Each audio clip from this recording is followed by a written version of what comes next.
Oi, boa noite. Boa noite a todos. Vocês me ouvem? Sim, ótimo. Bom, boa noite a todos. Obrigado pela presença de todo mundo no segundo dia de aula do curso introdutório da LAGEP. É um prazer receber a todos. Primeiro, eu queria só reforçar mais uma vez, deixar os microfones e câmeras desligados para não atrapalhar na conexão da aula, tá bom?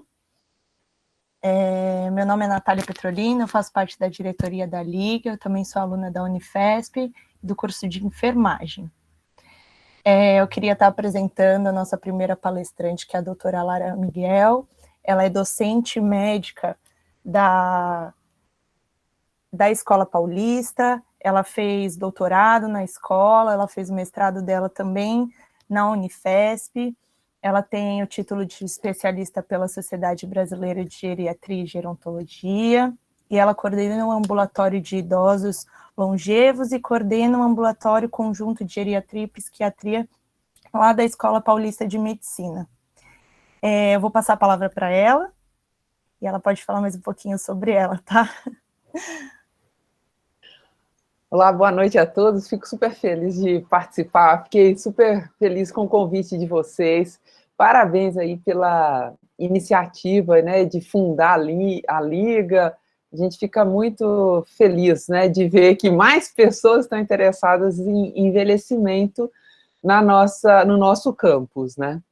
E assim, Natália, o bom da gente estar em casa é que a gente pode se apresentar do jeito mais simples, né, que é assim, eu sou a Lara, eu sou professora da geriatria. Então, se alguém precisar falar comigo, além do contato aí de e-mails que vocês têm, podem usar o WhatsApp, lá na geriatria vocês vão me encontrar. Obrigada, professora, obrigada, viu? Muito bem, eu estou à disposição para começar a aula a hora que vocês acharem que é bom. Pode iniciar, professora. Então Você já vai fazer colocar eu o seu vou, PowerPoint? Você tem... eu vou compartilhar a tela, Tá vamos bom. ver se vai dar certo do jeito que eu planejei aqui. E aí vocês me avisam se ficou legal. Ficou bom ou não? Tá ótimo. Tá a tela Ah, inteira. ótimo, ótimo. Porque eu dividi minha tela entre nós aqui, para eu ver pelo menos uma carinha, mas pode desligar, e a minha tela. Então, hoje nós vamos falar sobre capacidade intrínseca, autonomia e independência. E assim, se vocês fiquem à vontade para me interromper, fazer pergunta, porque eu acho que é uma aula que às vezes precisa de um pouco mais de interação, às vezes surge alguma dúvida. Então, por favor, isso não vai me atrapalhar de maneira nenhuma.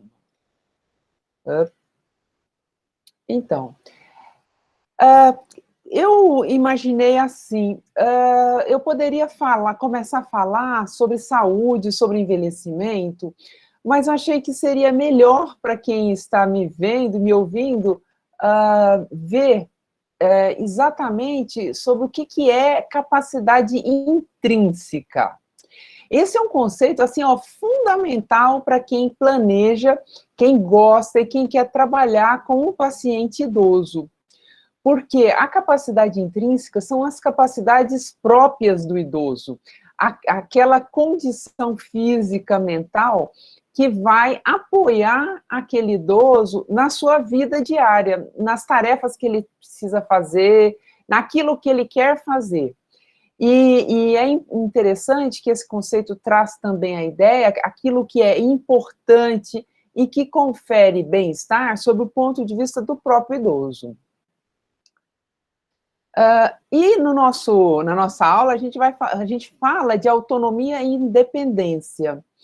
E a gente tem que... E esse conceito, apesar de são conceitos muito próximos, eles têm uma diferença que é fundamental. A autonomia tem muito a ver com o poder, né? Então, eu posso definir, eu posso escolher, e enquanto que na independência tem muito a ver com a capacidade de fazer, com a execução. Então, são conceitos muito próximos, mas não são a mesma coisa. Eu trouxe essas duas imagens de idosos para ilustrar, né? Esse primeiro casal que está passeando de mochilão, dá uma ideia de autonomia, né? De pessoas que podem decidir por onde ir, o que querem fazer, e tudo sempre voltado para o que lhe é do interesse deles, né? A independência já é uma situação que a gente vê aí na segunda imagem desse idoso numa cadeira de rodas, ela está comprometida, quer dizer, esse idoso, ele não pode decidir, ele não pode fazer, ele não pode ir, ele não pode executar uma série de tarefas. Mas,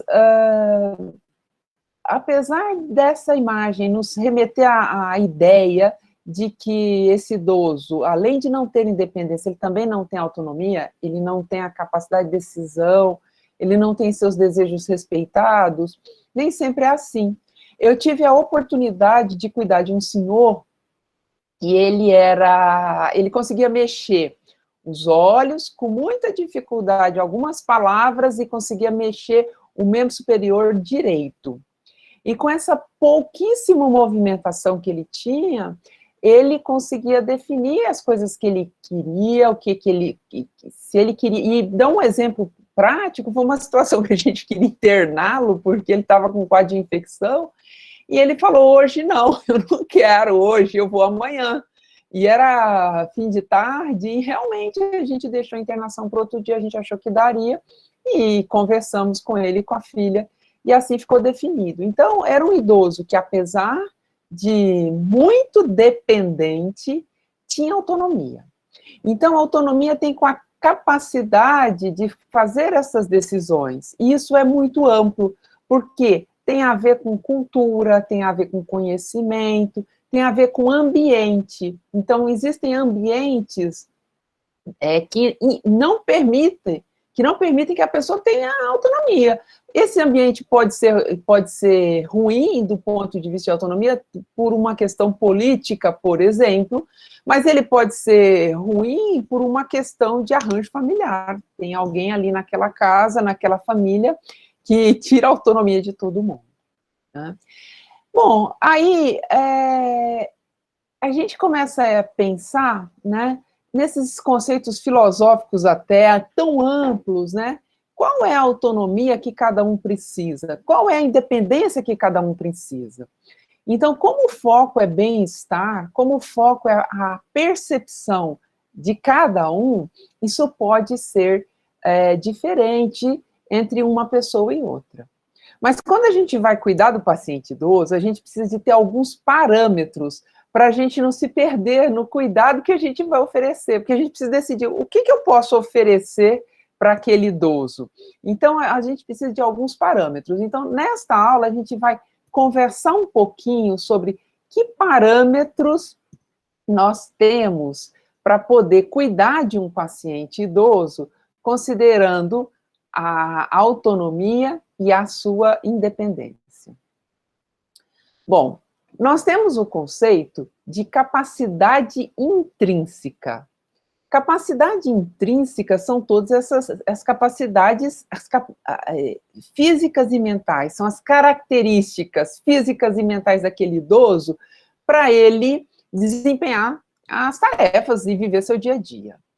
Bom, essa capacidade intrínseca ao idoso, ela se relaciona com o ambiente.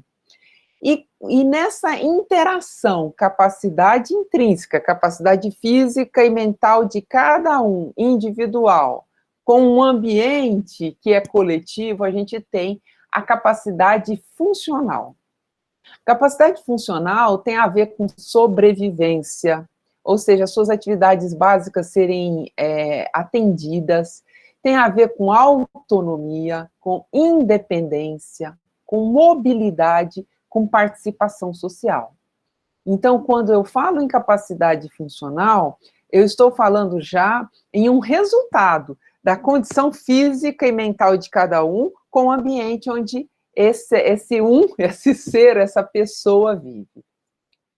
Bom, e o ambiente? Às vezes a gente pensa muito em ambiente do ponto de vista de ambiente construído, de arquitetura, de design, né? É uma coisa importante, sem dúvida nenhuma. Nessas imagens a gente tem aí, olha, um ambiente que às vezes não é muito favorável, né? Às vezes a gente fica imaginando, será que esse ambiente aí é acessível a uma pessoa que tenha problema de mobilidade? A gente fica um pouco na dúvida. Tem a ver com isso, sim, mas tem a ver com outras coisas que também são muito importantes. Eu coloquei aí, de propósito, a imagem de uma máquina de lavar roupa.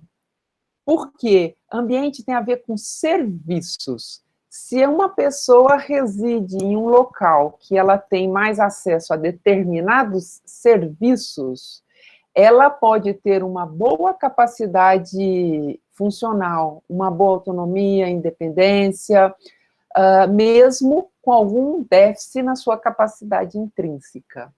Então, o ambiente é mais do que o ambiente construído, mas tem a ver com serviços, tem a ver com tecnologia e inclusão, tem a ver com ambiente cultural. Eu coloquei esses dois idosos, achei super bacana essa foto, porque mostra eles lendo jornal, né? Então, o ambiente cultural define muito sobre a capacidade funcional da pessoa idosa, porque muitas vezes o idoso não é aceito. Então, só pelo fato de ser idoso, a primeira impressão, né, é uma impressão negativa de, olha, ele não é capaz, ele não vai agregar, e às vezes ele fica meio que de lado, ou vamos brincar, vamos dizer assim, num jeito mais comum, ele está no jogo, mas ele é carta branca, a gente não considera. Então, e tem a ver também como o idoso se enxerga, porque os idosos que estão mergulhados nesse ambiente cultural que tem um preconceito relacionado à idade, às vezes se enxergam também como incapaz, como inválido, como aquela pessoa inútil. E muitas vezes ele tem uma capacidade intrínseca que, num ambiente amigável, traria para ele a condição de ser um ator, um participante naquela comunidade, um participante ativo, um protagonista, e às vezes não é por questões ambientais, culturais. Então, a gente tem que lembrar disso. Quando eu falo de ambiente, eu estou falando de políticas públicas, eu estou falando de ambiente construído, estou falando de tecnologia, eu estou falando de um ambiente mais amplo, além da questão física. Muito bem, então aí a gente chega à capacidade funcional. Então, nós falamos de capacidade intrínseca, aquela coisa individual, de características físicas e mentais. Falei de ambiente, que é onde essa pessoa vive e interage, e que tem a ver com tem múltiplas facetas.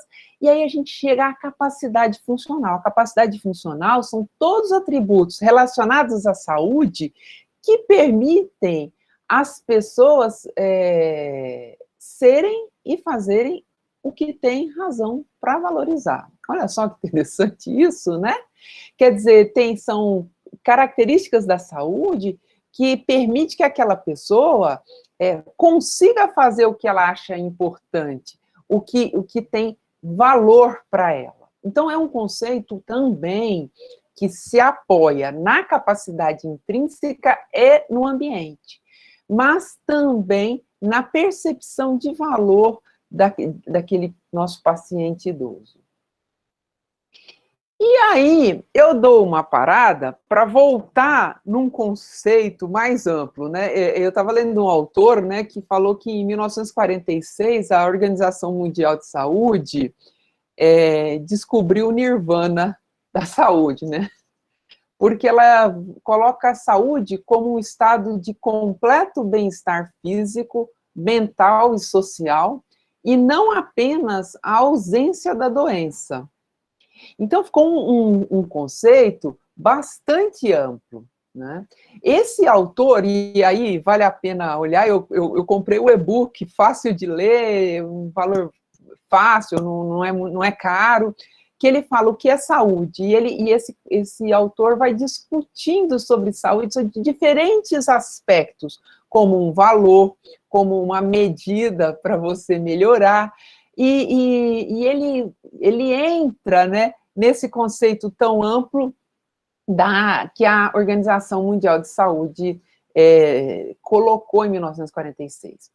Houve muita polêmica, né, sobre esse conceito. Muitas novas ideias surgiram a partir daí, favoráveis ou contrárias a essa ideia.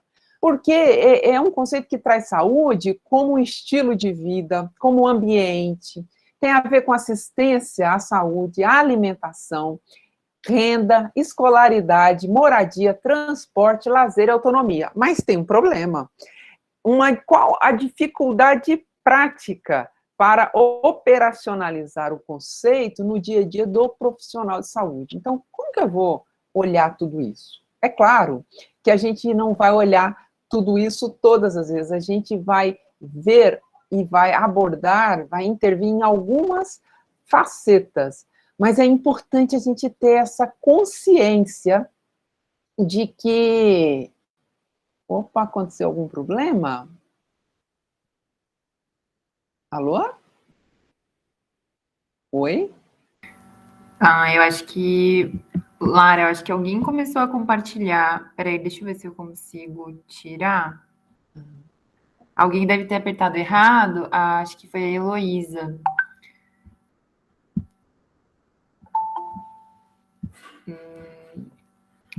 Ai, já voltou. Voltou, vocês estão vendo a minha tela.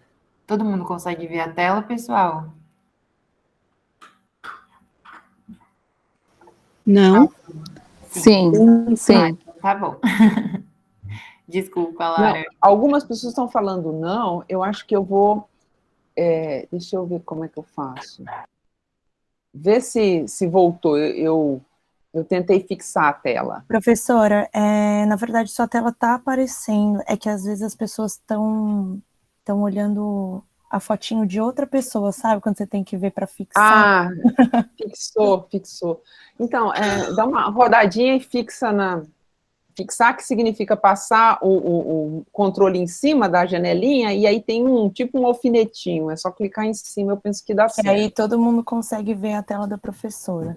Procurem a tela aí da apresentação dela e clica no alfinete, que aí ela vai abrir para vocês, tá bom? Tá bem pequenininha a tela. Foi lá? Professora, pode novamente. Posso compartilhar novamente isso que vocês me pediram? Dá para ver, não? É normal. Ok, então eu vou seguir. Aí, se estiver difícil para muitas pessoas, a gente para tudo e eu compartilho novamente. Eu estou com medo de compartilhar e dar errado, só por isso. Gente, só vou pedir mais uma vez, para quem tiver com a câmera aberta, desativar a câmera, só para não atrapalhar na conexão, tá bom? Muito bem, então eu fui falar daquele conceito lá amplo de saúde, né, que é o nirvana, é tudo. E aí a questão prática, como que eu operacionalizo isso na nossa vida diária como profissional de saúde? Então, é claro, nós vamos ver algumas facetas, mas a gente tem que ter ideia da amplitude do conceito. E foi muito importante esse conceito, porque ele chama a responsabilidade os governos do mundo inteiro. Então, saúde não é ir ao médico, isso não é oferecer assistência à saúde. Então, ele é mais amplo do que isso, e com objetivos mais amplos do que isso. Muito bem, quem gosta disso, lê aquele livrinho que eu coloquei aí, que eu indiquei, porque ele é muito bacana.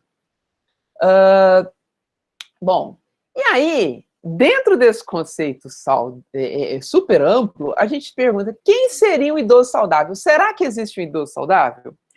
Houve uma época muito interessante lá no ambulatório, que quando eu coordenava o ambulatório de longevos, eu coordenei por 10 anos, né? Agora eu estou num ambulatório de doenças de psiquiatria geriátrica.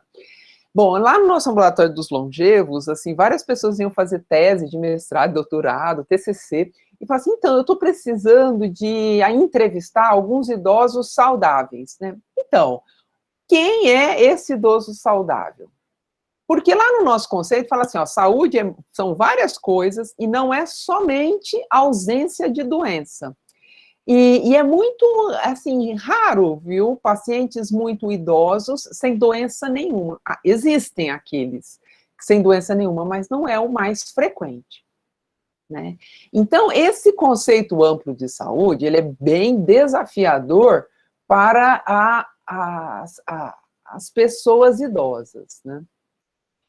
Bom, e aí a gente começa a pensar sobre envelhecimento saudável. Envelhecimento é sempre uma ideia de perdas, né? É uma fase do ciclo vital, mas geralmente ele está relacionado a perdas do ponto de vista biológico, quer dizer, do ponto de vista molecular, celular, de tecidos e funcionamento de sistemas orgânicos. Então, a gente imagina que uma pessoa que vai, com o passar dos anos, o pulmão dele já não vai funcionar como funcionava antes, o sistema musculoesquelético não vai funcionar como funcionava antes. Então, o envelhecimento tem, sim, um aspecto relacionado a perdas. Tem também, do ponto de vista social, relacionado a perdas de papéis, ou talvez não perdas, mas mudanças de papéis, né? É diferente ser um adulto, muitas vezes provedor, muitas vezes pai, mãe, e de ser um avô, né? Claro que a gente vai dizer assim, tem muitos avós que, na verdade, eles funcionam como pais e mães de seus netos. Sim, é verdade. Mas a realidade é que, em geral, o envelhecimento cursa com uma mudança de papel, uma mudança no trabalho, mesmo para quem é dono do próprio negócio, né? Ele fala assim, eu não vou me aposentar, porque eu sou dono do meu negócio, eu vou continuar trabalhando. Mas, em geral, há uma adaptação, uma mudança nas funções exercidas ao longo da vida, né? Muito bem. Como que pode ser saudável esse momento, né? Porque as mudanças biológicas, muitas vezes, cursam com o aumento da prevalência de doenças, né? É muito frequente a gente ver idosos com múltiplas doenças, né? Bom, quando uma pessoa mantém a sua capacidade funcional, que é aquilo que permite ter bem-estar na velhice, a gente vai dizer aquele envelhecimento é saudável. Mesmo que aquela pessoa tenha doenças. Então, mesmo na presença de doenças, se a gente consegue que aquele idoso, e aquele idoso consegue que ele tenha bem-estar, que as coisas que ele valoriza, que ele quer, que ele acha que é importante para a autonomia e independência dele, a gente vai dizer, olha, é uma pessoa que tem envelhecimento saudável. Esse conceito, ele vem ali num documento da Organização Mundial de Saúde em 2015. Então, veja só, olha como as coisas se encaixam de uma forma bem bacana. A gente tem a ideia de saúde, que é um conceito amplo, né? Dentro disso, a gente vê uma possibilidade de envelhecimento saudável quando a gente passa a ter um foco, não na ausência de doença, mas no bem-estar, em ter acesso às coisas, às situações que se valoriza. Bom, para ter esse envelhecimento saudável, a pessoa precisa ter capacidade funcional, que tem a ver com autonomia, quer dizer, eu posso tomar decisões, eu sou capaz de escolher, eu tenho minhas decisões respeitadas, e eu sou independente, quer dizer, eu consigo executar as tarefas necessárias para eu ter esta autonomia. E a capacidade funcional, ela vai se apoiar em capacidade intrínseca e ambiente. Então, eu espero que esse diagrama tenha ajudado vocês a fazer um link entre esses 4 conceitos tão importantes. Bom, e aí, como profissionais de saúde que somos, nós temos que promover envelhecimento saudável. Talvez vocês perguntem assim, mas tem que promover envelhecimento saudável por quê? Por um lado, tem uma questão humana, de valorização do ser humano, né, de dignidade, de pensar que quando uma pessoa tem envelhecimento saudável, tem bem-estar, ela tem a sua condição humana respeitada, tem dignidade. Bom, existe também, então esse é um motivo individual, muitas vezes familiar, né? Tão importante isso para aquela família. Mas nós temos também algumas questões sociais da nossa sociedade. Quando a gente tem um indivíduo que ele desenvolve essa fase da vida com saúde, ele é uma pessoa mais independente.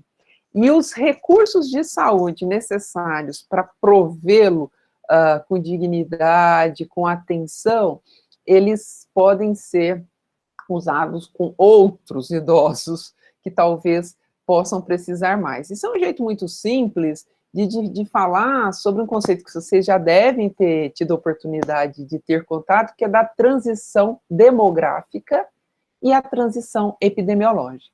Quando a gente fala lá da transição demográfica, é aquilo que a gente diz assim, olha, a população mundial está envelhecendo, e o nosso país, Brasil, é um dos países que está envelhecendo mais rápido, de maior velocidade. O que é isso? Significa que a gente está tendo uma mudança na proporção de pessoas de diferentes faixas etárias. A gente vai ter muito mais idosos do que crianças e adolescentes. Isso parecia longe quando eu comecei lá na geriatria, e hoje está tão pertinho, né? Então, no nosso país, espera-se que em 2030 a gente já vai ter empatado, 15% da população será crianças e adolescentes, e 15% será de pessoas acima dos 60 anos. Isso tem um grande impacto no cuidado de saúde, porque com o envelhecimento, com a transição demográfica, ocorre também transição epidemiológica, então muda as causas de morte das pessoas, muda as causas de adoecimento das pessoas. Então, se a gente não cuida bem das nossas crianças, de adultos e idosos, a gente vai ter uma proporção muito grande de pessoas dependentes, que vão exaurir boa parte dos nossos recursos para assistência à saúde. Então, promover o envelhecimento saudável é uma questão de humanidade, de compaixão, mas é também uma questão de necessidade social. Para o sistema de saúde, a chave para apoiar o envelhecimento saudável é otimizar a capacidade intrínseca e a capacidade funcional das pessoas. Mesmo que a gente saiba que, com o tempo, essa capacidade tende a reduzir gradualmente. Mas a gente pode diminuir a velocidade de redução, a gente pode sustentar uma boa capacidade funcional por maior tempo. Se a gente tiver o quê?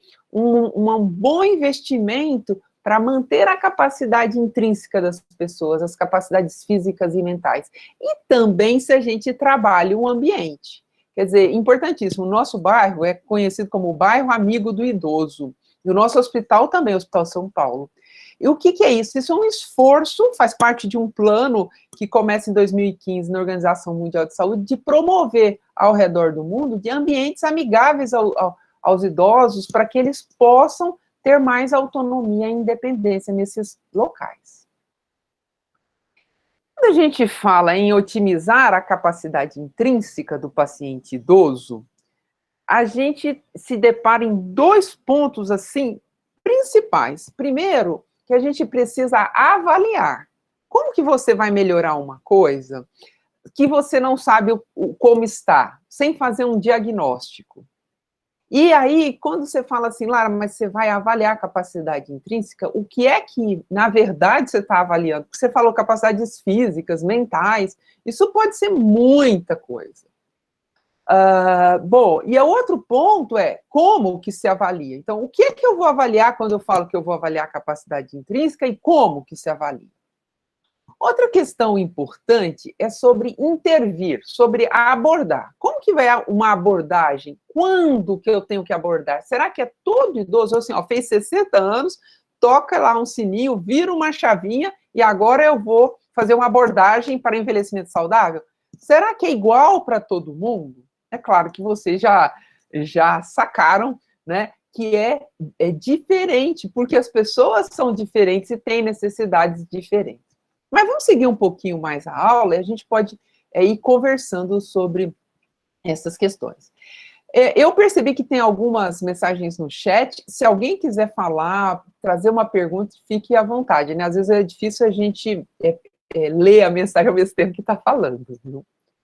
Bom, mas estou continuando aqui sobre a capacidade intrínseca, então, o que avaliar?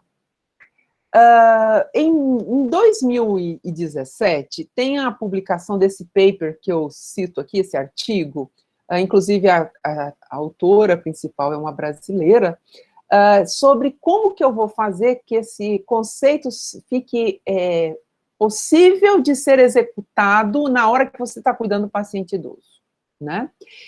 Então, aí lá se começa a dizer o seguinte, as coisas mais importantes em relação às capacidades físicas e mentais são 5 domínios.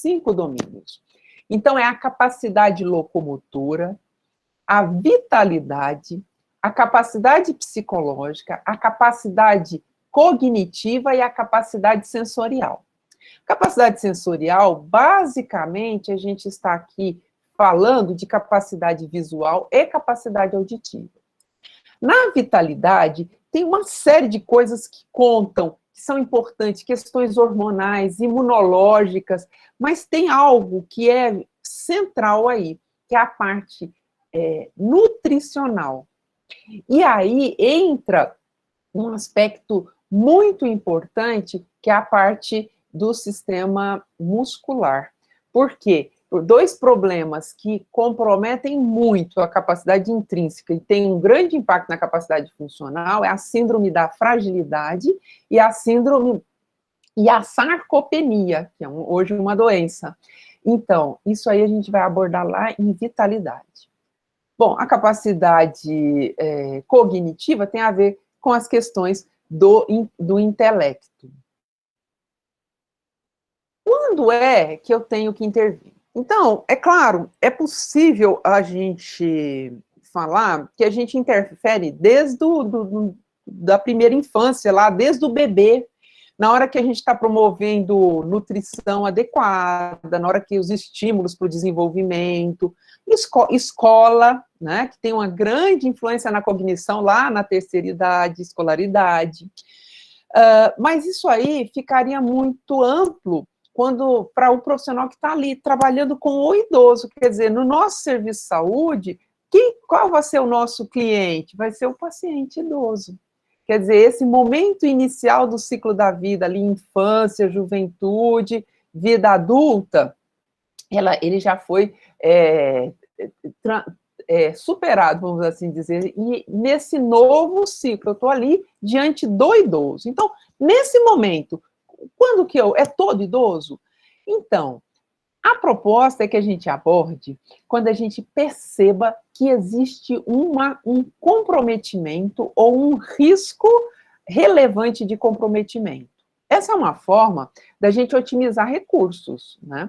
Então, ao invés de eu fazer avaliações assim extensas com todo mundo, de eu propor uma série de medidas, de consultas com médicos, fisioterapeutas, enfermeiros, psicólogos, terapeutas ocupacionais, fonoaudiólogos, nutricionistas, hoje temos os gerontólogos, quer dizer, toda uma equipe multiprofissional, o pessoal do serviço social trabalhando junto.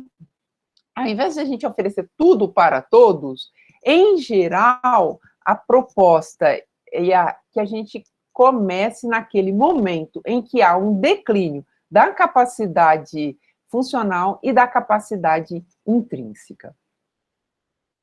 Bom, como avaliar e intervir? E aí eu quero trazer para vocês, e eu não vou esgotar esse assunto nesse momento, mas acho que dá para a gente fazer assim, um aperitivo, que é o ICOPE, que são cuidados integrados da pessoa idosa, do paciente idoso, né? Isso é uma proposta da Organização Mundial de Saúde, né, que começa lá em 2015, depois 2017, agora em 2020, no qual que se propõe que o cuidado do paciente idoso precisa ter uma avaliação da necessidade. O que é que precisa? Porque às vezes a gente vê alguns programas de saúde que está não focado na necessidade do idoso, mas na opinião de quem coordena o programa, né? Então, existe um esforço que a gente, como profissional, realmente nós olhemos para o idoso. Qual é a necessidade? Qual é a preferência do idoso? Parece estranho, né? Mas muitas vezes a gente tem situações em que nós, profissionais de saúde, achamos que aquilo é muito importante, precisa acontecer, e o idoso fala assim, não quero nada disso. Eu não quero fazer nenhum exame, eu não quero coletar sangue. Então, a gente precisa conhecer essas preferências, né? Eu fiquei bem, surpresa, né? Com aquele judoca brasileiro que fala na propaganda de TV que ele precisou escolher, num determinado momento, se ele ia fazer um transplante de córnea ou se ele ia continuar no judô. E ele continua no judô e está lá nas Olimpíadas. Quer dizer, para muitos, isso seria não haveria nem dúvida. Assim, não, mas que isso, eu quero ter uma visão melhor, isso é mais importante para mim. Para aquela pessoa, naquele momento, não era bem assim. Então, quando a gente avalia o nosso paciente idoso, a gente precisa aprender a considerar, a conhecer os valores na hora que a gente vai propor a nossa abordagem. Além disso, a gente tem que saber que a gente vai desenvolver um plano de atendimento personalizado. Mesmo quando é em grupo, vou fazer um atendimento aqui em grupo para prevenção à queda, por exemplo, para orientação sobre o uso de medicamentos. Aquele grupo, ele faz sentido se ele está dentro de uma necessidade e de uma preferência daquele idoso que foi convidado para participar. Se não tiver nada a ver, na verdade, a gente está deixando, às vezes, de atender alguém ou usando o tempo, o recurso, para fazer uma atividade que não vai atender aquele idoso que foi ali. Então, é personalizado. Não existe uma receita pronta, um carimbo, olha, é idoso, então precisa fazer físio, precisa fazer fono, precisa, enfim, fazer determinadas consultas, tomar remédios X, Y, Z, porque é idoso. Não é personalizado. Cada pessoa, cada organismo, cada necessidade de saúde é individual. E aí, fala sobre um assunto que às vezes não está muito na nossa alçada, às vezes a gente é a pessoa ali da linha de frente, mas a gente precisa saber que isso faz diferença, que são serviços coordenados, né? Quantas vezes a gente vê que tem serviços muito bons para o cuidado do idoso, mas ele é isolado. Então, é muito difícil um grupo, vamos dizer, uma outra unidade de saúde que tem um idoso que precisa lá daquele atendimento, é muito difícil fazer um encaminhamento, fazer uma ligação para que o idoso participe, porque às vezes não tem coordenação, não tem integração. Às vezes, a gente enxerga que no mesmo lugar, na mesma região da cidade, tem serviços redundantes. Eu tenho muito de uma coisa e falta uma outra coisa muito importante. Então, é importante a gente prestar atenção nisso, porque por melhor que seja você como profissional de saúde, ou o serviço onde você esteja trabalhando, em geral, a gente vai precisar de estar nos apoiando, porque o idoso vai ser um acompanhamento de longo prazo.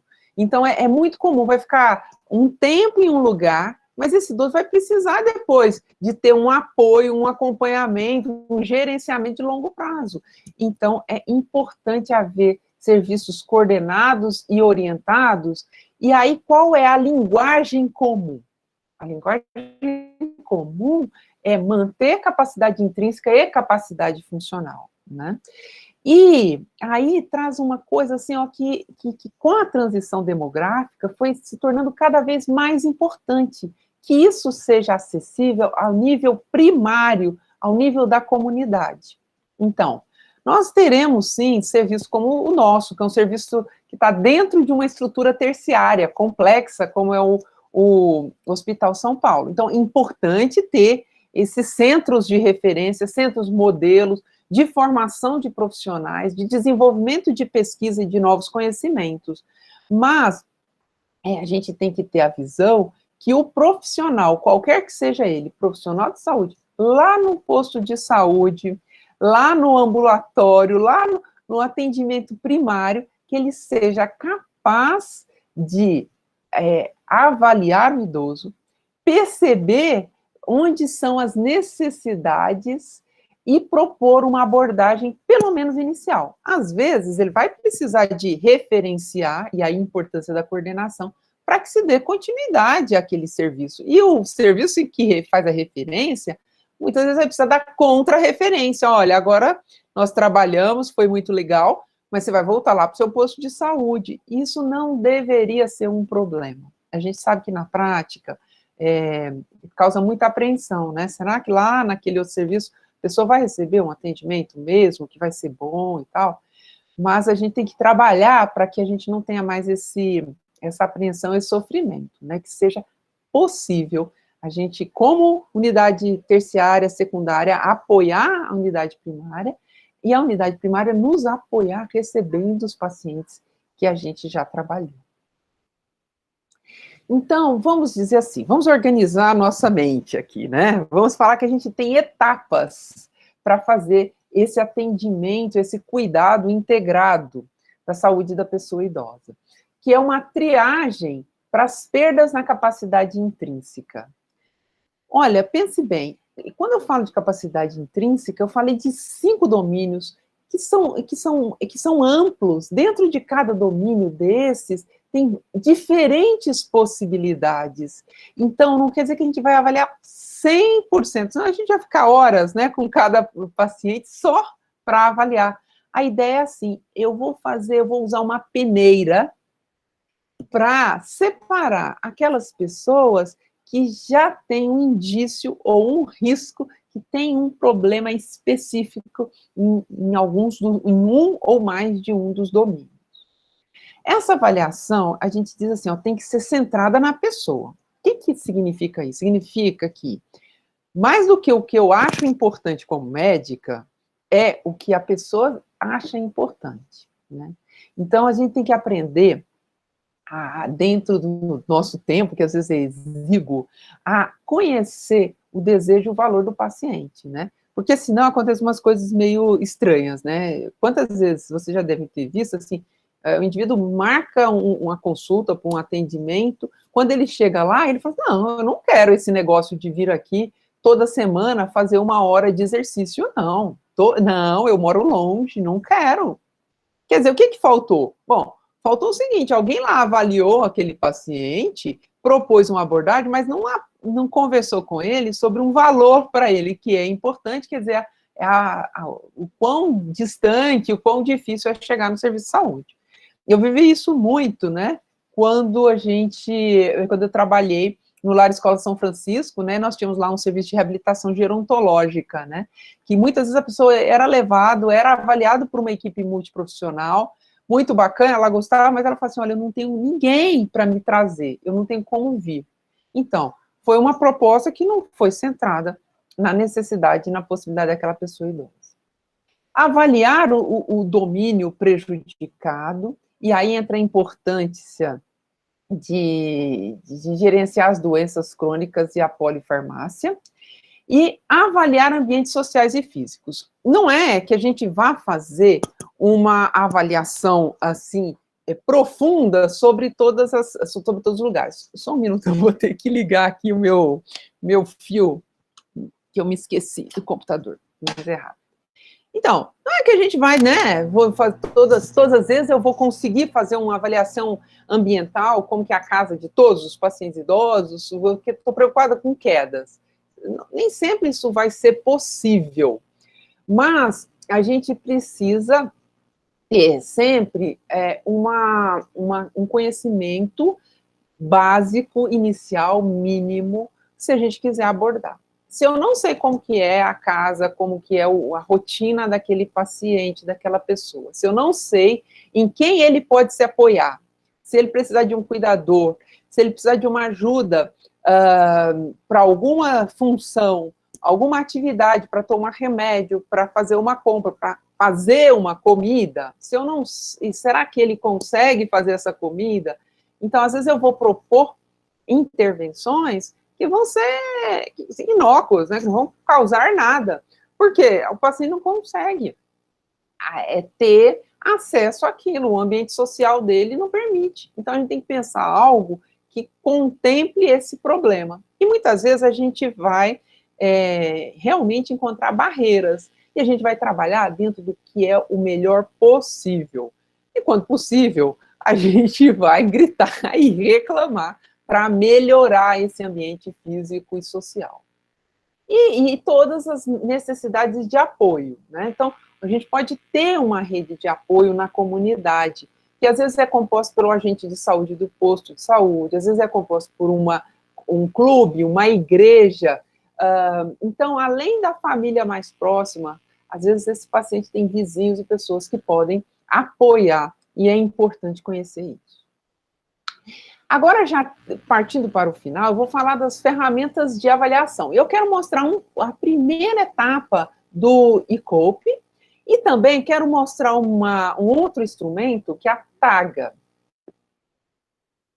Bom, o ICOPE, ele propõe uma triagem. Então, nós estamos falando daqueles domínios da capacidade intrínseca. Então, ele propõe inicialmente uma triagem, que são perguntas rápidas, para entender se esse paciente tem ou não tem um declínio cognitivo, se tem algum problema de mobilidade, nutricional, que tem a ver com o domínio da vitalidade, de deficiência visual e auditiva e de sintomas depressivos. Veja, isso é uma proposta para que ela seja possível por qualquer profissional de saúde, em qualquer ambiente, principalmente no ambiente primário.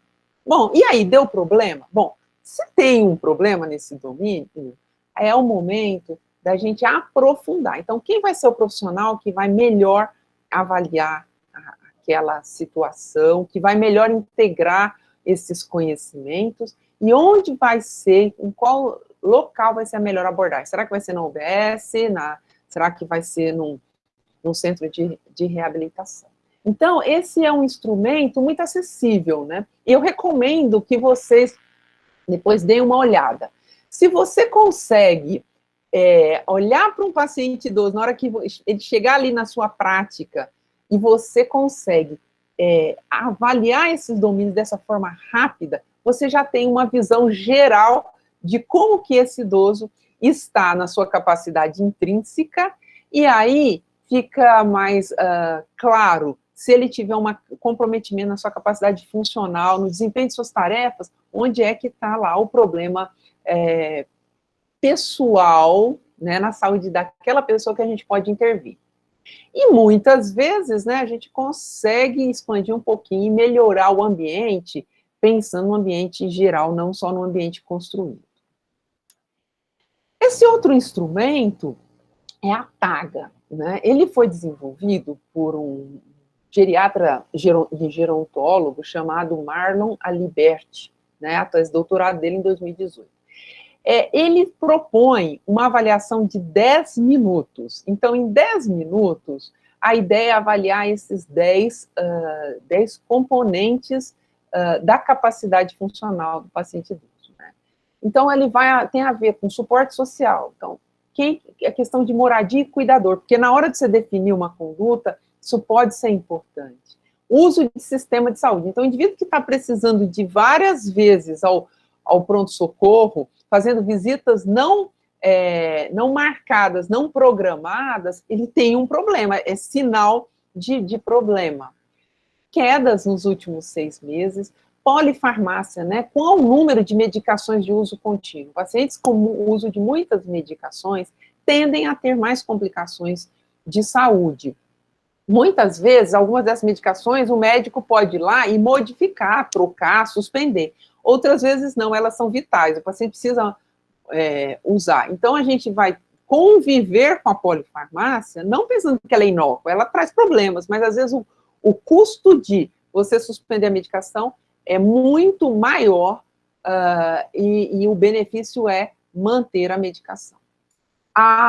ele propõe uma avaliação cognitiva da parte intelectual para um instrumento chamado 10CS, que é um instrumento de aplicação rápida, com 10 itens, que vale a pena conhecer também, e que ele simplifica um pouco essa avaliação e tem uma capacidade de predição semelhante, uma capacidade de rastreio semelhante a um teste muito conhecido, que é um teste do Mini-Mental. Então, vale a pena conhecer.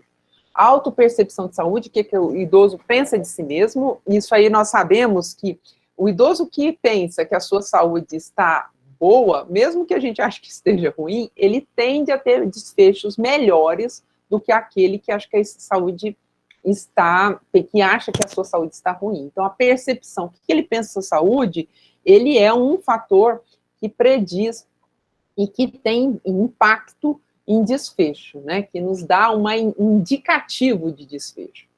Sintomas depressivos, e aqui é uma escala de 4 itens, né, avaliação nutricional com perda ponderal IMC e a prova de mobilidade e velocidade de marcha, né. Então, eu coloquei aí o formulário, é uma folha de papel para a gente aplicar em 10 minutos. Acho que vale a pena conhecer esse instrumento de avaliação. Aqui, nós não vamos trabalhar a questão da abordagem, né? Mas, porque depois que você faz a avaliação, aí de acordo com a necessidade, vai ser a abordagem, né? E eu sei que a próxima aula é do professor Tiago, que é um fisioterapeuta lá de São Carlos. Oi? E... Fica com fome. Alô? Opa, tem alguém com o microfone ligado aí? Acho que desligou. Muito bem. Então, a gente sabe, então, quer dizer, o Tiago vai lá trabalhar com uma das questões lá que está muito relacionada à capacidade intrínseca e à capacidade funcional. Então, quer dizer, tem toda uma abordagem mais específica. Eu gostaria de lembrar com vocês que a gente está vivendo, nesse momento,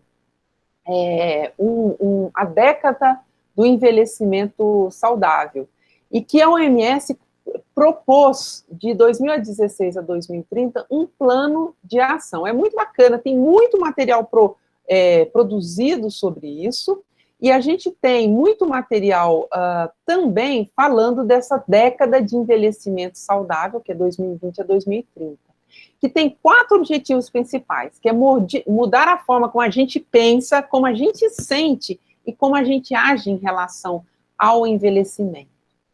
Desenvolver comunidades para estimular as habilidades dos idosos.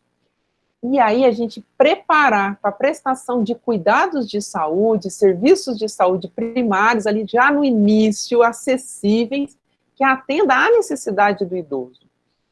E fornecer acesso a cuidados de longa duração. A gente tem que saber que a jornada é longa, né?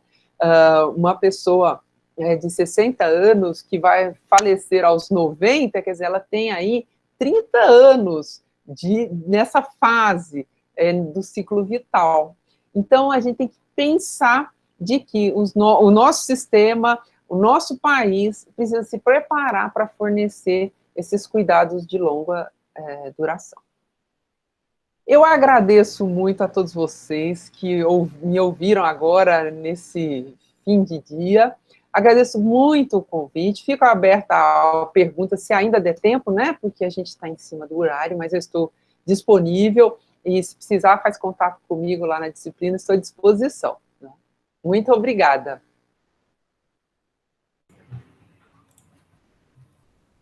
Olá, professora, boa noite. Boa noite. Muito obrigado pela sua explanação, a sua palestra. Acredito que todos tenham aproveitado, como a Sônia falou, deliciosamente, né? Temos uma pergunta no Forms, que é da Letícia, e ela pergunta assim: por parte da família, a associação entre a fase idosa e redução da capacidade funcional acaba sendo natural. Essa visão incapacitante da família sobre o idoso acaba sendo um fator de risco para a redução da autonomia do mesmo. Isso é uma pergunta. Ela pergunta se essa visão incapacitante da família sobre o idoso acaba sendo um fator de risco para a redução da autonomia do mesmo. E também, até que ponto isso interfere no cuidado e promoção à independência mais prolongada na terceira idade? Então, quando a gente já conclui de saída que uma pessoa não é capaz, em geral, a gente encerra o assunto. Olha, ele não é capaz porque ele é idoso, né? Então, realmente, é importante que se avalie, porque a gente vai ter idoso, né, duas pessoas com a mesma idade, com 80 anos, vai ter uma pessoa que está aí trabalhando, produzindo, escrevendo livro, e vai ter uma outra pessoa que vai ter dificuldade, por exemplo, para fazer compras, né? Então, como que a gente vai saber isso? Não é pela idade, por isso que a gente precisa avaliar. Então, quando um grupo, seja a família, seja um bairro, os vizinhos, já fala assim, ele está muito velhinho, ele não consegue, realmente ele vai ser tolhido de exercer a sua capacidade funcional. Às vezes, seu bem-estar vai estar comprometido por esse ambiente cultural. Agora, nós também tem um outro problema. Nós, profissionais de saúde, assim, o professor Tiago vai talvez até falar melhor que eu sobre isso, mas a gente é muito empolgado, né? A gente é muito feliz. Então, a gente fala assim, é idoso, vamos promover envelhecimento saudável, e aí a gente propõe 1000 atividades. Aí a pessoa chega, já aconteceu, fala assim, então, eu não quero fazer tudo isso, sabe? Eu estou precisando um pouco de sossego. Querem que eu faça segunda, terça, quarta, quinta e sexta, não está dando para mim. Quer dizer, então, às vezes, a gente peca também pelo excesso, né? A gente fala, não, ele é capaz, ele é um ser humano pleno, e às vezes a gente peca também pelo excesso. Mas a gente precisa realmente avaliar e pesar a situação, né? Sem exceder, mas sem deixar que a pessoa tenha toda essa oportunidade de uma vida saudável.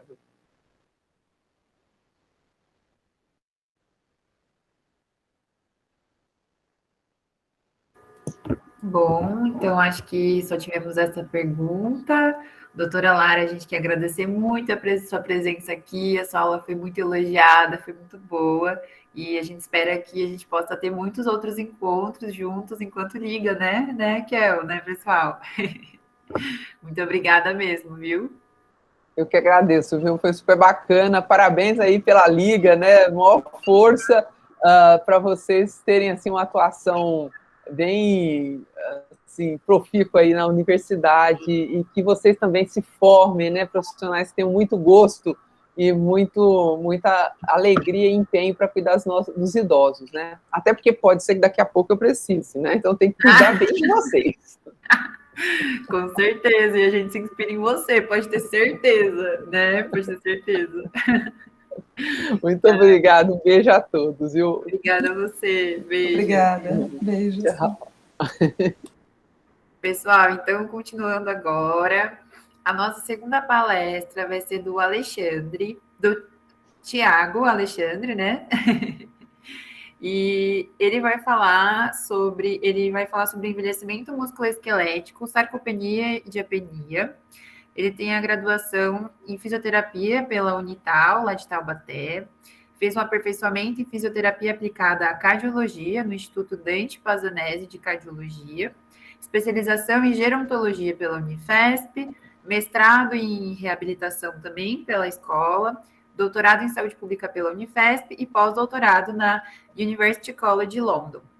Seja muito bem-vindo, a gente está muito feliz por receber você e agora tem uma boa palestra. Obrigada.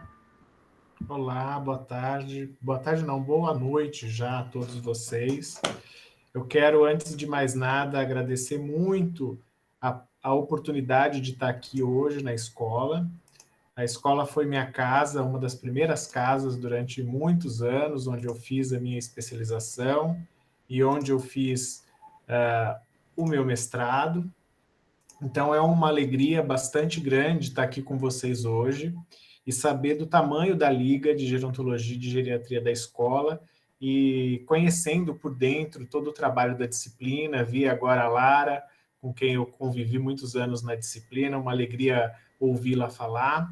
Então, antes de mais nada, eu gostaria de agradecer o convite e gostaria também de dizer que é uma alegria muito grande estar aqui com vocês. Acho que as ligas são extremamente importantes e o papel que elas têm na formação é fundamental para que aqueles que estão querendo seguir o caminho da geriatria e gerontologia possam dar os primeiros passos.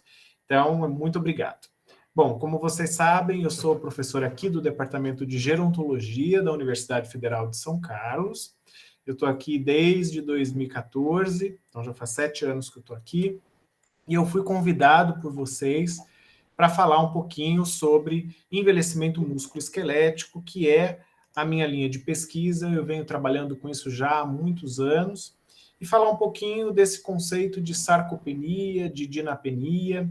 Hoje a gente vai mergulhar um pouquinho mais no músculo para entender qual o impacto que esta perda de massa muscular vai ter nos indivíduos à medida que eles vão envelhecendo e, obviamente, também à medida em que isso impacta na funcionalidade, na mortalidade.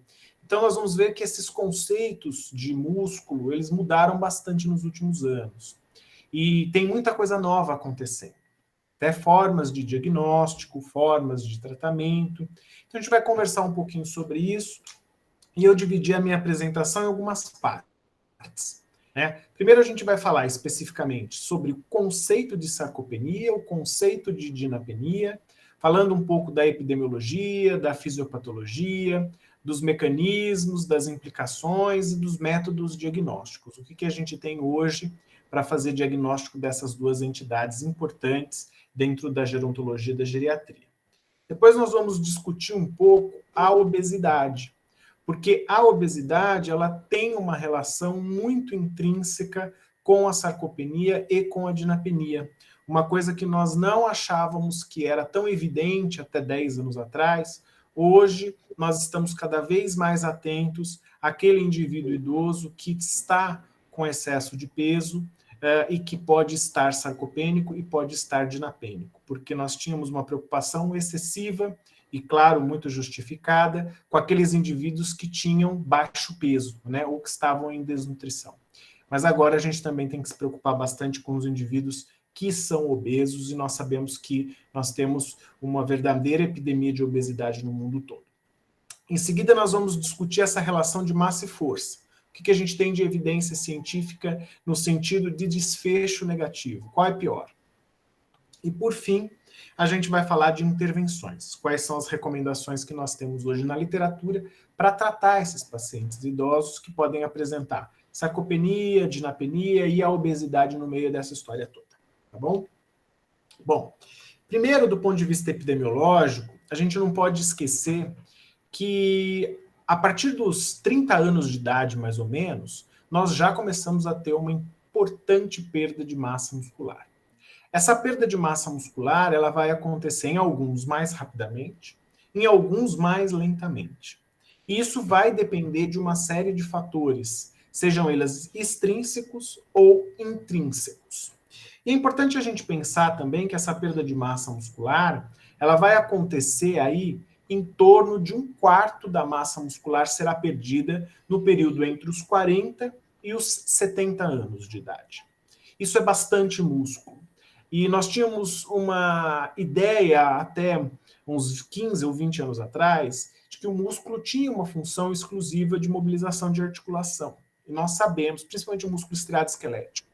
Mas hoje nós sabemos que o músculo estriado esquelético tem uma importante função endócrina e tem uma importante função imunológica. Então, essa perda de 25%, quase 25% da massa muscular, ela não é uma perda que vai ocasionar somente restrição da mobilidade nos indivíduos. Ela também vai gerar alterações importantes no metabolismo, vai gerar importantes alterações hormonais e vai gerar importantes alterações no sistema imunológico. Portanto, ela entra como uma tríade muito importante dentro da síndrome da fragilidade, que não é tema da nossa aula de hoje, mas é importante pensar que a sarcopenia é um elemento central na fragilidade. Bom, mas essa perda de 25% ou de 1/4 da massa muscular, ela ainda se acelera mais à medida que o indivíduo passa dos 70 anos de idade. Então eu começo a ter 15% de perda de massa muscular a cada década. Então, aqueles 76% de massa que restaram vão começar a ser perdidos numa velocidade de 10% a cada década. Por isso é que a prevalência de sarcopenia aumenta tanto nos indivíduos acima de 70 anos. E é neles que nós também temos que ter uma atenção especial. Bom, pensando um pouquinho no porquê que esse músculo sofre com sarcopenia, nós vamos ter um conjunto enorme de elementos. Então, a gente tem, primeiro, as mudanças hormonais, principalmente nos hormônios anabólicos, que vão acontecer à medida que a idade avança e que vão impedir ou prejudicar um pouco a síntese proteica desse músculo e a capacidade que ele tem de manter um volume de massa muscular. A gente tem uma importante mudança também na característica de diferenciação de células satélites, que são aquelas células indiferenciadas que podem se diferenciar em diferentes tecidos. E há um prejuízo específico nessas células satélites quando a gente está falando também de musculatura estriada esquelética. Nós temos uma maior apoptose daquelas células musculares que já existem, quer dizer, elas vão se deteriorando e não vai havendo uma substituição dessa massa muscular a contento. E aí é que a gente vai tendo essa perda de massa. Também a gente tem mudanças na microvasculatura, quer dizer, a quantidade de oxigênio e a quantidade de nutrientes que vai chegar para nutrir essa musculatura também vai ser menor e, consequentemente, isso vai gerar uma redução da massa muscular. Não podemos esquecer, vamos discutir um pouco mais à frente, que estes indivíduos idosos apresentam uma inflamação de baixo grau, a conhecida inflammaging. E esse processo inflamatório de baixo grau também é catabólico e, consequentemente, consome massa muscular. Lembrando de várias vezes em que vocês já devem ter discutido a questão de ingesta de carboidratos e de proteínas no indivíduo idoso, a gente sabe que há um desequilíbrio nessa ingesta proteico-calórica, muitas vezes com redução de proteína ou até mesmo dificuldade de mastigação dessas proteínas, que têm um valor biológico maior do que uma proteína mais batida no liquidificador ou mudada de consistência. Então, isso também prejudica o turnover ou a substituição das proteínas. A inatividade física e o desuso já é bastante conhecido, mas outros pontos que ainda não são tão bem compreendidos dizem respeito a uma disfunção da mitocôndria, que eu vou discutir com vocês. Isso é um ponto importante, porque é ali que se produz a energia para produção de contração muscular, nesse caso especificamente, e muitas das alterações começam nessa mitocôndria. E um outro ponto fundamental, que aí nós temos o eixo da divisão entre sarcopenia e dinapenia para alguns autores, que é esta placa, né, quando nós temos aqui a placa neural. Por quê? Essa placa neural vai representar para nós uma alteração tanto do sistema nervoso periférico quanto do sistema músculo-esquelético. E isso também é um elemento importante na geração de força e na quantidade de massa muscular que o indivíduo tem. E por esta inflamação que nós discutimos e por alguns comportamentos que nós também vamos falar daqui a pouco, se eu aumento o estresse oxidativo, eu aumento a quantidade de espécies reativas de oxigênio e, consequentemente, eu vou ter mais inflamação e mais catabolismo. Então, em linhas gerais, a gente tem um conjunto de elementos aqui que podem fazer com que o indivíduo evolua para a perda de massa muscular, conhecida como sarcopenia originalmente. Tá? Depois esse conceito foi mudando à medida que os consensos europeu 1 de 2010 e o 2 de 2019 foram sendo publicados, e hoje a gente tem a sarcopenia como uma entidade que é caracterizada pela redução da massa muscular, acompanhada da redução da função muscular, caracterizada por diminuição da força e diminuição da funcionalidade. Então hoje esse é o conceito mais aceito na literatura acerca de sarcopenia. Entrando um pouquinho mais dentro dessa célula, eu falei para vocês que a gente tinha uma alteração importante nas quantidades de espécies reativas de oxigênio produzidas por várias questões comportamentais e biológicas do indivíduo. Então a gente tem, por exemplo, o que faz com que nós tenhamos um aumento nessas espécies reativas de oxigênio? Inflamação de baixo grau, como eu falei para vocês, o inflammaging. Um baixo consumo de proteínas e vegetais também vai aumentar a produção de espécies reativas de oxigênio, o estilo de vida sedentário, mais alguns outros elementos comportamentais importantes, que é excesso de ingesta calórica, aumenta o grande consumo de álcool e o fumo. Todas essas alterações, elas vão gerar muitas modificações metabólicas dentro da musculatura, e essa disfunção do equilíbrio homeostático da fibra muscular vai fazer com que a gente tenha atrofia. E essa atrofia vai resultar especificamente em redução da massa muscular, redução da força muscular, fadiga e, consequentemente, uma diminuição da função dessa musculatura. Então, quando eu tenho redução de massa, redução de função, com redução de força e funcionalidade, este é o conceito que nós temos hoje como conceito de sarcopenia mais aceito na literatura. Bom, dentro da célula, como eu tinha dito para vocês, a gente tem uma modificação importante dessas estruturas musculares, sendo a mitocôndria um elemento fundamental para que a gente possa compreender como é que esse músculo vai começando a se deteriorar. E outro ponto aqui do lado direito de vocês, a gente está falando daquelas células satélites, aquelas que podem se diferenciar em células musculares. E à medida que a idade avança, essa capacidade de diferenciação, ela vai mudando bastante e prejudicando o processo de renovação celular desse músculo. Até aqui a gente está falando de estruturas e modificações fisiológicas do envelhecimento e que vão acontecer mais intensamente à medida que esses fatores intrínsecos e extrínsecos estiverem atuando no estilo de vida e no comportamento desse indivíduo. É importante a gente discutir e entender um outro componente que eu falei com vocês há pouco, que é a questão da obesidade. Então nós podemos observar aqui do lado esquerdo, nessa figura escura, uma figura bastante clássica de um corte transversal da coxa. Nesse corte transversal da coxa, nós comparamos dois indivíduos, um de 25 anos e um de 63 anos. O que a gente observa no indivíduo de 25 anos? Uma densidade muscular bastante intensa, quer dizer, há bastante músculo aqui. Essa musculatura tem pouco tecido conjuntivo infiltrado, tem pouca gordura infiltrada nele, e eu tenho um tecido subcutâneo, ou seja, aquela quantidade de gordura que está ali na região subcutânea é pequena. Quando a gente olha para o indivíduo de 63 anos, aqui do lado direito, vocês veem que eu já tenho um músculo mais marmorizado. Isso significa que eu tenho uma maior infiltração de gordura dentro desse músculo, eu tenho uma infiltração maior de tecido conjuntivo nesse músculo e, consequentemente, a função dele estará um pouco diferente daquele de um indivíduo de 25 anos.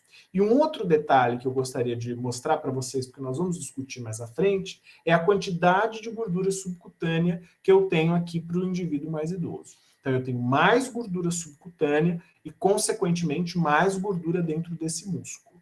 E aí nós vamos ver que hoje existe uma relação bastante interessante e direta entre aumento de gordura e diminuição da função muscular.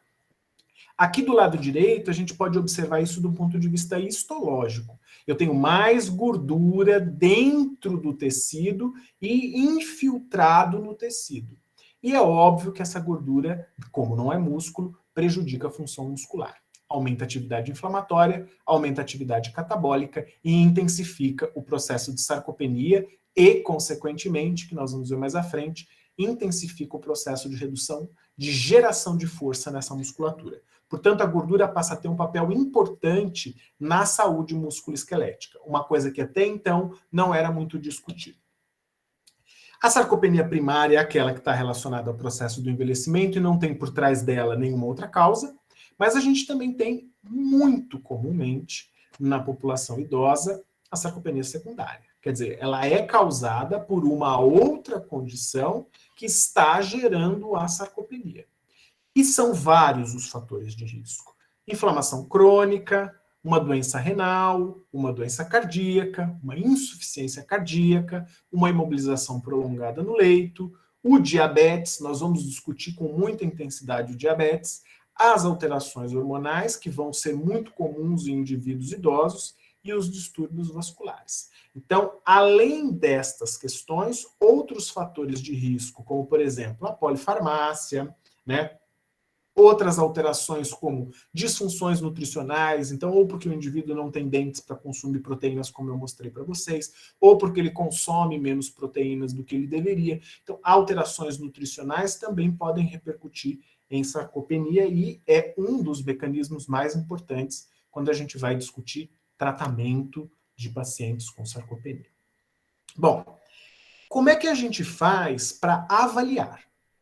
Dado que eu sei o conceito de sarcopenia, dado que eu sei que eu tenho sarcopenia primária, eu posso ter sarcopenia secundária, dado que eu sei o que acontece dentro desse músculo e qual é o conceito disso para a funcionalidade, o impacto que isso tem para a funcionalidade, como é que eu vou avaliar? Hoje, a recomendação da avaliação da sarcopenia, de acordo com o último consenso, é que a gente comece avaliando com esse instrumento aqui, que é o SARC-F. Esse instrumento tem 5 perguntas muito simples, e ele vai avaliar a força, vai avaliar a necessidade de ajuda para caminhar, vai avaliar a capacidade do indivíduo de levantar de uma cadeira, de subir escadas, e se ele caiu ou não no período do último ano. Então, com estas 5 perguntas, eu inicio o processo de triagem de sarcopenia. Então, vocês vejam que cada uma destas perguntas ela tem uma resposta que varia de 0 a 2, e a gente tem um score.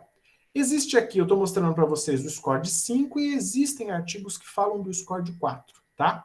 Então, o indivíduo que ele respondeu, fez uma somatória de 0 a 5 pontos nessas 5 perguntas, ele não tem sinais sugestivos de sarcopenia naquele momento em que ele está avaliando. Significa que daqui a um mês ou um ano ele não possa ter sinais, mas naquele momento da avaliação ele não tem.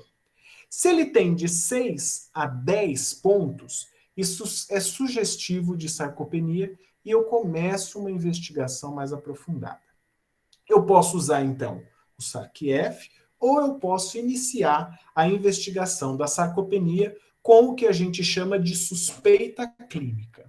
Então, ou eu uso o SARC-F, ou durante a anamnese desse indivíduo idoso, eu percebo que há ali um risco de sarcopenia pela minha prática e pela minha vivência, e eu inicio um processo de investigação. Então, se o SARC-F ou minha suspeita clínica ela é negativa, então não há sarcopenia, eu vou reavaliar esse paciente posteriormente.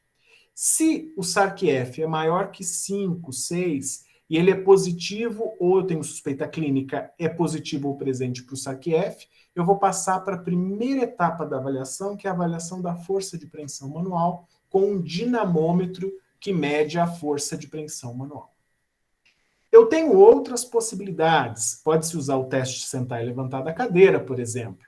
Mas é melhor hoje, mais difundido, até para uso em consultórios, que eu faça o uso do dinamômetro de força de preensão manual. Se essa força for normal, e o que é uma força normal? O consenso diz assim, olha, se a sua força é maior ou igual a 27 num homem, e a força é maior ou igual a 16 nas mulheres, eu tenho, então, uma situação em que eu não tenho nenhuma evidência de sarcopenia nesse momento. Então, eu vou reavaliar esse paciente a posteriori. Agora, se ao avaliar a força, ele tem uma força menor que 27 no homem e menor que 16 na mulher, ele é considerado como um indivíduo que apresenta provável sarcopenia. Quando esse indivíduo tem provável sarcopenia, eu já tenho aqui na prática clínica um elemento que já me faz pensar que eu preciso de uma intervenção. Mas eu vou seguir a avaliação passando para a avaliação da quantidade da musculatura, ou seja, quanto de músculo eu tenho e se isso tem impacto funcional. Então, se o indivíduo tem uma quantidade de músculo normal para essa determinada condição que ele está sendo avaliado, então vamos pensar assim, eu posso avaliar com DEXA, eu posso avaliar com uma bioimpedância, eu posso avaliar com uma equação, e aí eu vou ter uma estimativa de massa magra desse indivíduo. Então, o indivíduo está normal quando a massa muscular esquelética pendicular dele é maior que 7 kg por metro quadrado para homens e maior que 6 kg por metro quadrado para mulher. Então, se ele tem, mesmo que ele tenha baixa força e ele não tenha baixa massa muscular, para a minha prática clínica, isso também já é suficiente para eu desencadear uma avaliação de causa e iniciar as intervenções, porque eu preciso entender, então, por que esse indivíduo está apresentando baixa força, e eu vou mostrar para vocês depois que a força, isoladamente, já é um elemento importante para que eu comece a investigar, porque ela está associada com vários desfechos negativos em idosos. Agora, quando o indivíduo tem a massa magra, ou índice de massa muscular esquelética pendicular, que é a massa dos 4 membros, os 2 superiores e os 2 inferiores, junto com baixa massa, eu já tenho um quadro que a gente chama de sarcopenia confirmada. E aí eu só vou verificar se essa sarcopenia é grave ou se ela não é grave. Como é que eu avalio essa sarcopenia, se ela é grave? Pela velocidade da marcha. Em geral, é o que a gente mais usa. É possível usar outros instrumentos, mas o que a gente mais usa é o desempenho da velocidade da caminhada. Então, se essa velocidade da caminhada ela é baixa, ou seja, o indivíduo tem lentidão, ou seja, ele anda menos do que 0,8 metros por segundo, isso indica que essa sarcopenia é severa. Então, como eu disse para vocês, sarcopenia é o quê? Ela é a redução da massa muscular associada a alterações na qualidade desse músculo com impacto na função. Isso é verificado pela baixa força e pela baixa velocidade da caminhada. Bom, dada esta avaliação, a gente precisa pensar. Eu não disse para vocês que se o indivíduo tem baixa força da mão, ele já é considerado um indivíduo com provável sarcopenia? Então a gente precisa pensar no seguinte. Olhem essa imagem aqui do lado esquerdo de vocês. Vocês estão vendo uma linha vermelha e uma linha azul. Na linha vermelha, nós estamos falando da massa muscular. E na linha azul, nós estamos falando da força. O que eu tenho aqui? Até um determinado momento da vida, por volta dos 75 anos, estas duas linhas estão paralelas. Chega nos 75 anos, eu tenho um declínio maior da força do que da massa. Então, quer dizer, parece que o indivíduo tem uma perda maior da massa, né? Menor da massa, quer dizer, e maior da força. Então, é como se um sinal de alerta ecoasse e você tivesse, olha, se o indivíduo começar a ter uma redução de força, isso significa que já está acontecendo alguma alteração na musculatura dele, mesmo que ele não tenha perdido massa, mas os outros elementos que não massa, que geram força, estão prejudicados. E é com esta concepção que, no consenso tratado de provável sarcopenia, que 2 autores cunharam a terminologia de dinapenia, que dinapenia seria a redução da força muscular relacionada ao processo do envelhecimento. Então, esses autores dizem que eu tenho dois conceitos diferentes, um de sarcopenia e um de dinapenia, apesar da dinapenia estar contida dentro da avaliação da sarcopenia. E por que eles cunharam esse termo? Porque existem alterações musculares que não só a redução da massa e que podem fazer com que o indivíduo tenha uma redução de força. Então, se ele não tem redução da massa e tem redução da força, ele chama a redução isolada da força de dinapenia. E quais seriam esses elementos? Entre outros. Então, eu tenho alterações do sistema nervoso, seja ele central ou periférico, uma diminuição da habilidade de ação voluntária do músculo, eu tenho alterações hormonais, eu tenho alterações em vitaminas, e isso tudo pode prejudicar a geração de força no músculo. Então, vejam bem, isso começou a ficar mais evidente, essa relação entre massa e força, com a seguinte situação. Aqui, do lado esquerdo, vocês estão vendo a perda de peso. Então, quando eu tenho perda de peso, eu tinha uma velocidade na linha pontilhada de declínio da força muito maior do que o declínio da massa. Então, o indivíduo está perdendo peso, ele perde muito mais força do que massa ao longo do tempo. Entretanto, ao mesmo tempo, quando o indivíduo ganhava força, ganhava massa muscular, ganhava peso, na verdade, quando ele ganhava peso, ele podia também ter uma redução da força muscular. Então, vocês lembram que eu disse para vocês que nós iríamos discutir essa relação entre obesidade, músculo e geração de força? Está aqui o problema. Porque eu posso ter um indivíduo emagrecendo, perdendo massa, e ele vai perder muito mais força do que massa, mas eu posso ter um indivíduo engordando e ele também vai perder força. E aí a gente entra num outro conceito, outros 2 conceitos que eu vou discutir com vocês um pouco mais para frente também. Mas lembrem-se desta informação. Então, por que esse músculo perde força? Primeiro, porque ele pode perder massa, o que a gente está observando aqui, em geral, que é conhecido como sarcopenia, redução da massa, mas eu posso ter uma perda significativa de neurônios do sistema nervoso central e também de neurônios do sistema nervoso periférico. Portanto, esta perda de neurônios do sistema nervoso central, periférico e mudança na característica dos nervos condutores de informação, bem como na placa mioneural, podem fazer com que este indivíduo tenha redução de força. Então, lembrem-se, o indivíduo que começa a ter redução de força não é só porque ele tem redução de massa. A redução da massa é um elemento muito importante. Eu diria que é um dos mais importantes. Mas ele não é o único elemento que está fazendo com que o indivíduo tenha redução de força. Então, fiquem atentos. Quando vocês estiverem atendendo um paciente idoso e ele começar a se queixar de redução de força, investiguem a massa, mas investiguem outras questões que também podem estar prejudicando a geração de força nesses indivíduos. Bom, lembra que eu falei para vocês que um dos elementos primordiais que desencadeavam o processo de redução de massa muscular era uma disfunção mitocondrial? Então, existe uma relação muito intensa entre uma disfunção mitocondrial e a sarcopenia.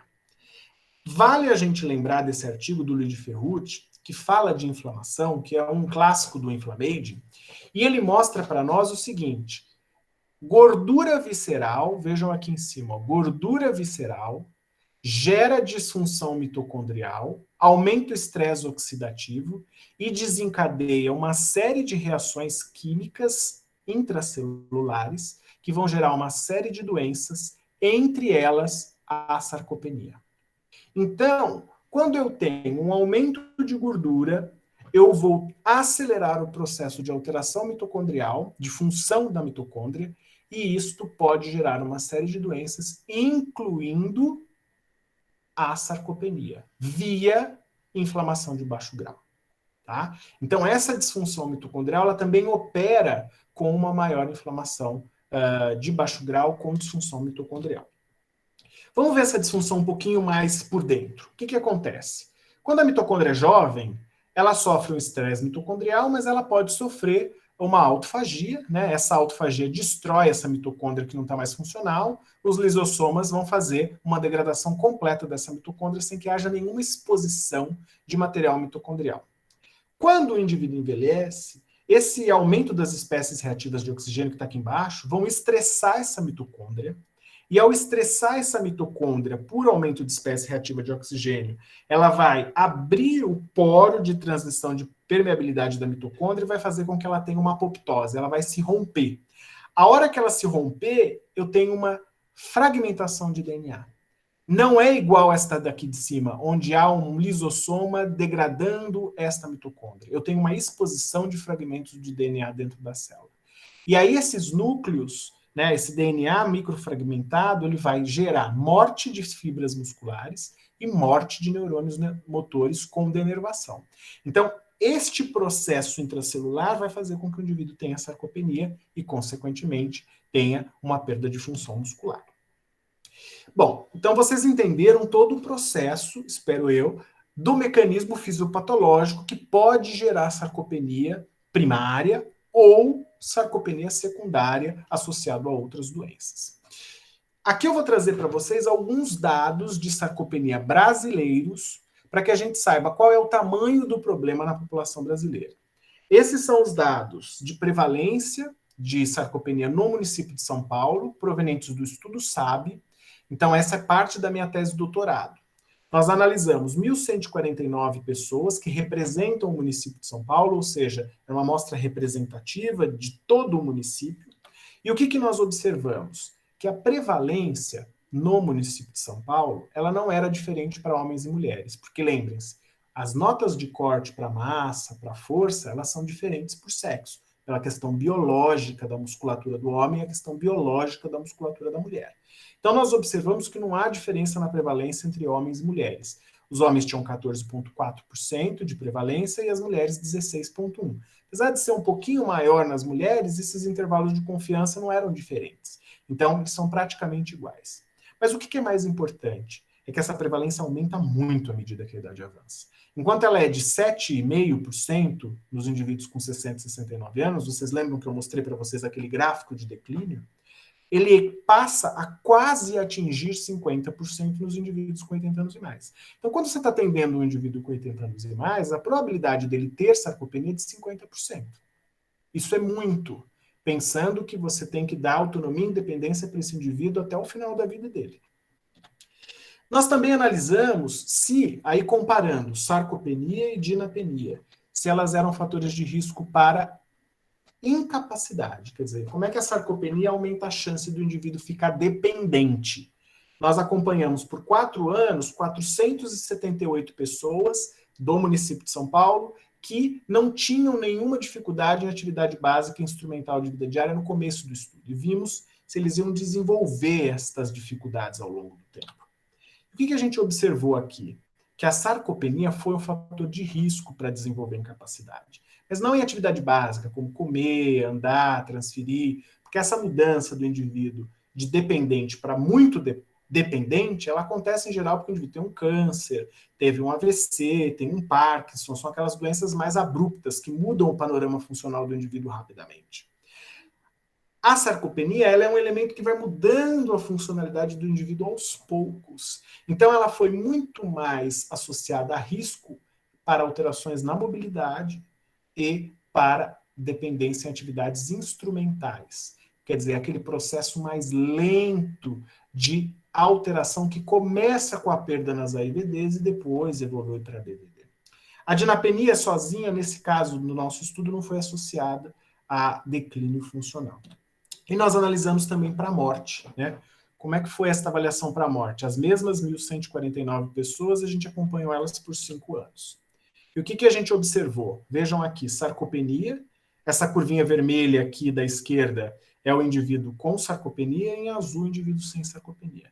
Quer dizer, o indivíduo que tem sarcopenia morre mais. Então, sarcopenia é fator de risco para a morte também. E na dinapenia a gente também observou isso. A dinapenia também é um fator de risco para a mortalidade. Então, se o indivíduo tem baixa força da mão ou se ele tem sarcopenia, abram os olhos, porque esse indivíduo tem risco maior de morrer nos próximos 5 ou 10 anos.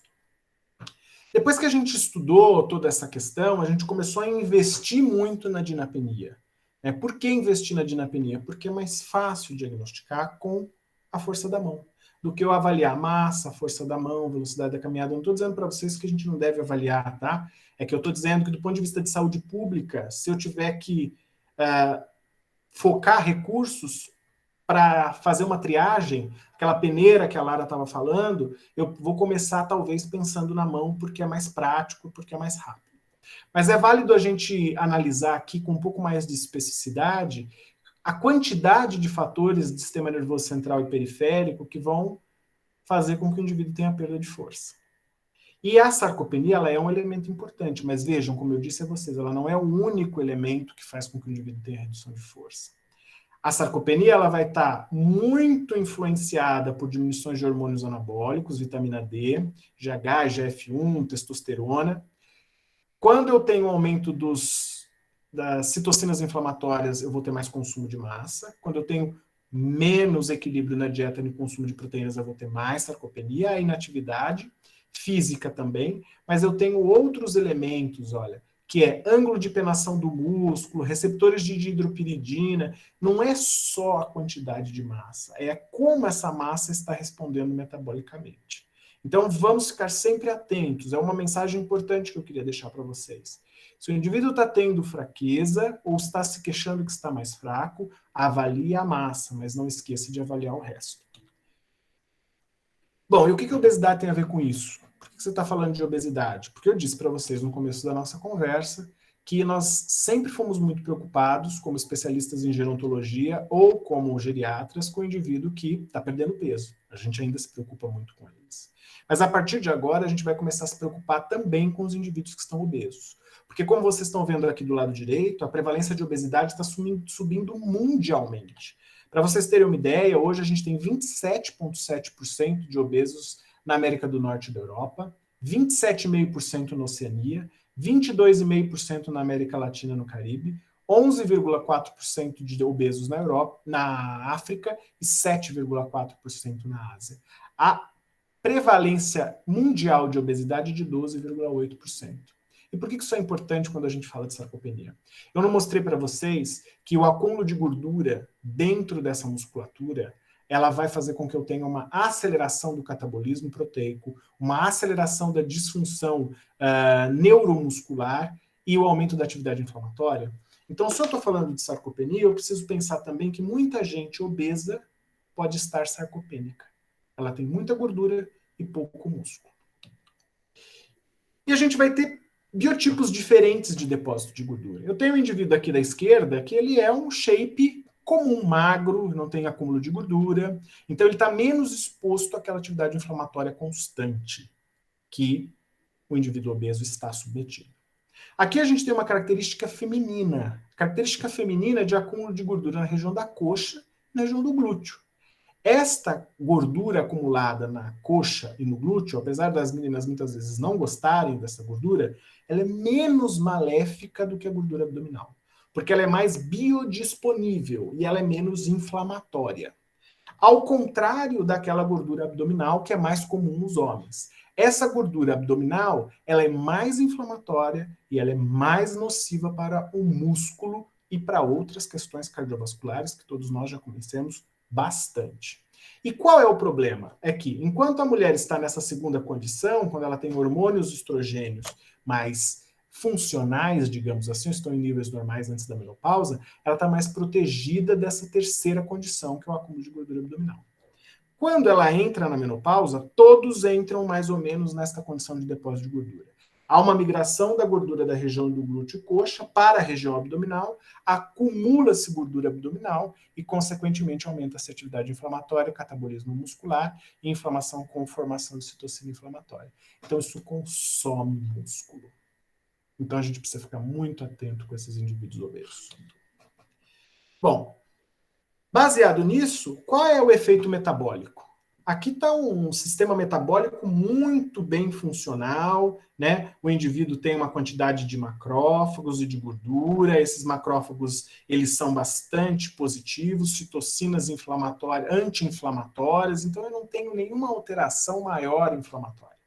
Quando o indivíduo é obeso, veja que as minhas células de gordura, elas estão engurgitadas de macrófagos. Elas estando engurgitadas de macrófagos, elas aumentam a cascata inflamatória. Então aqui eu tenho muita gordura, muitos macrófagos, aumento a atividade inflamatória, aumento o fator de necrose tumoral alfa, eu estou inflamado. Se eu estou mais inflamado, eu aumento o catabolismo muscular, eu leso mais neurônios, leso mais fibras nervosas e, consequentemente, eu prejudico também a geração de força e a massa muscular. E aí dois conceitos começaram a aparecer ao longo do tempo. Primeiro, combino sarcopenia com obesidade, eu tenho o que a gente chama de obesidade sarcopênica. O indivíduo é gordo e tem pouca massa muscular. Combino obesidade com diminuição de força, surge um fenótipo de fácil diagnóstico, que é a obesidade dinapênica. E a gente tem visto que a obesidade dinapênica, ela tem componentes que vão atuar no metabolismo, na funcionalidade, no risco de mortalidade. Então vejam, nós começamos a analisar aqui em São Carlos, com os dados do estudo longitudinal inglês, qual é o impacto da gordura abdominal na geração de força do músculo. Então o que nós fizemos? Nós pegamos 5.181 pessoas e acompanhamos essas pessoas por 8 anos. Esse é um trabalho de um aluno de mestrado, do Danilo, que também estudou aí na Escola Paulista. Então, o que a gente tem aqui? A gente tem que os indivíduos em laranja são os indivíduos que eram ou que são obesos abdominais. Então, a gente mediu a circunferência de cintura. Então, os indivíduos homens com mais de 102 e as mulheres com mais de 88. Esses em azul são os não obesos abdominais. O que a gente observa aqui? Que apesar dos obesos abdominais homens, principalmente homens, para as mulheres isso não foi tão evidente, eles terem mais força no início do estudo, a velocidade com que esta força cai ao longo do tempo é muito maior nos obesos. Por quê? Por conta daquela atividade inflamatória e toda aquela história fisiopatológica que eu expliquei para vocês. Então aqui a gente evidenciou que a gordura abdominal aumenta o risco de declínio da força. E isso para nós é um elemento importante. E aí o Zamboni, Rossi, a Subelli começaram a dizer assim, olha, precisa-se ter atenção para um fenótipo, que pode ou não estar associado com a sarcopenia, que é a obesidade dinapênica. É um indivíduo que tem um aumento da circunferência da cintura e ele tem fraqueza. Ele é o gordo fraco, que eu chamo, de uma forma bem simplificada, e que a gente tem que estar de olho neles. Então, o que acontece? Aqui eu vou mostrar bem rapidamente uma série de trabalhos que a gente fez comprovando que a obesidade dinapênica é fator de risco para desfecho negativo. Aqui, para queda, um trabalho de uma aluna de mestrado que agora está terminando o doutorado, a Roberta. Avaliamos 1.046 pessoas e olha a obesidade abdominal dinapênica, aumentando o risco de queda única. Quer dizer, o indivíduo ser gordo fraco, ele tem mais risco de cair. Depois nós analisamos a obesidade abdominal dinapênica para trajetória de incapacidade. Quer dizer, o indivíduo começou o estudo bem, sem nenhuma dificuldade em atividade básica de vida diária. Foram 3.723 pessoas. Acompanhamos essas pessoas por 8 anos e olha só o que aconteceu. Olha essa curva, essa linha aqui, ó, mais escura. Esses são os obesos abdominais dinapênicos. Eles aumentam a quantidade de dificuldade em atividade básica em uma intensidade muito maior do que só o obeso, só o dinapênico ou o obeso dinapênico. O não obeso e não dinapênico. Então, quer dizer, o gordo fraco também tem mais risco de desenvolver incapacidade em atividade básica de vida diária. E quando a gente olha as instrumentais de vida diária, a gente comparou Brasil e Inglaterra. O comportamento é exatamente o mesmo. Olha aqui o que acontece com os obesos abdominais dinapênicos na Inglaterra. Olha o que acontece com os obesos abdominais dinapênicos no Brasil. Quer dizer, o risco dele evoluir para incapacidade em atividade instrumental agora é infinitamente maior do que só o obeso, só o dinapênico ou o obeso dinapênico. E por fim, a gente ainda trabalhou, como eu disse para vocês, o músculo não é só uma questão de funcionalidade, ele é um órgão metabólico também. Então a gente analisou se a obesidade dinapênica aumentava a chance de ter alteração no metabolismo. E olha o que a gente encontrou. Aqui era só o gordo, quer dizer, só o obeso abdominal. Então não é só a obesidade abdominal. Quando eu tenho obesidade com fraqueza, desculpa, eu tenho mais chance, 150% mais chance do indivíduo ter um baixo HDL, 153% dele ter hipertrigliceridemia, 105% mais chance dele ter hiperglicemia, 84% mais chance da hemoglobina glicada dele ser alta, 1.239% mais chance dele ter síndrome metabólica, 92% mais chance dele ter doença cardíaca. E veja que isso é maior do que o só obeso. Ou seja, quando eu tenho o obeso com fraqueza, é pior do que ele ser só obeso. E não só para funcionalidade, para queda, para o metabolismo também. E aí a gente terminou analisando como é que isso se dá para a morte. Então, 6.173 pessoas do Brasil, do estudo SAB, do estudo ELSA da Inglaterra, acompanhados por 10 anos. Olha essa curva. Os indivíduos que são obesos abdominais dinapênicos, os vermelhinhos aqui, morrem muito mais do que só os obesos, só os dinapênicos, só os dinapênicos, os obesos ou os não obesos abdominais não dinapênicos. Então, é importante a gente pensar que isto aqui é um elemento importante. Mas, eu estou falando de obesidade central. Por que eu estou chamando tanta atenção para a obesidade central? Porque muitas vezes a gente usa o IMC para avaliar o idoso. Mas olha o que acontece para a mortalidade. Enquanto eu olho a obesidade dinapênica aumentando em 37% o risco de morte, olha o sobrepeso e a obesidade. Dá a falsa impressão que protege. Então não é o IMC alto ou o IMC baixo. É a quantidade de gordura que eu tenho dentro do abdômen. É ela que aumenta o risco de mortalidade. Quando ela está combinada com a força, baixa a força, ela é pior ainda. E aí a gente fez algumas análises aqui. Vejam, se a obesidade dinapênica era realmente fator de risco para a morte. Ela é fator de risco para a morte se a gente trabalha, além daquela amostra inteira que eu falei para vocês, se eu trabalhar só com indivíduos que têm mais de 70 anos, é fator de risco para a morte, 33%. Se eu trabalhar só com os indivíduos que não têm doença cardíaca, 42% de risco de morte. Se eu trabalhar só com o indivíduo que não tem doença cardíaca, que morreu nos primeiros 5 anos, porque podem dizer assim, quem morreu nos primeiros 5 anos já tinha algum problema, e por isso morreu, não é por conta da obesidade dinapênica. Não, a gente tem aqui 50% de risco de morte quando eu não analiso os doentes cardíacos e tiro quem morreu nos 5 primeiros anos. Aqui, só com não fumantes. Se eu tiro os fumantes, o risco vai para 70%. Se eu tiro quem tem doença cardíaca, que morreu nos 5 primeiros anos, e não fuma, 74% de risco. E veja o que acontece aqui, ó, com o sobrepeso e a obesidade. Ele continua dando a falsa impressão que o indivíduo tem menos risco de morrer.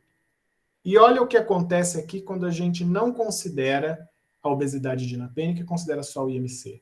Uma falsa impressão que o indivíduo que está em sobrepeso e que está em obesidade tem risco menor de morrer, quando na verdade o que faz ele ter mais risco é a quantidade de gordura no abdômen. E a gente tinha muita gente com sobrepeso e obesidade com aumento de circunferência de cintura.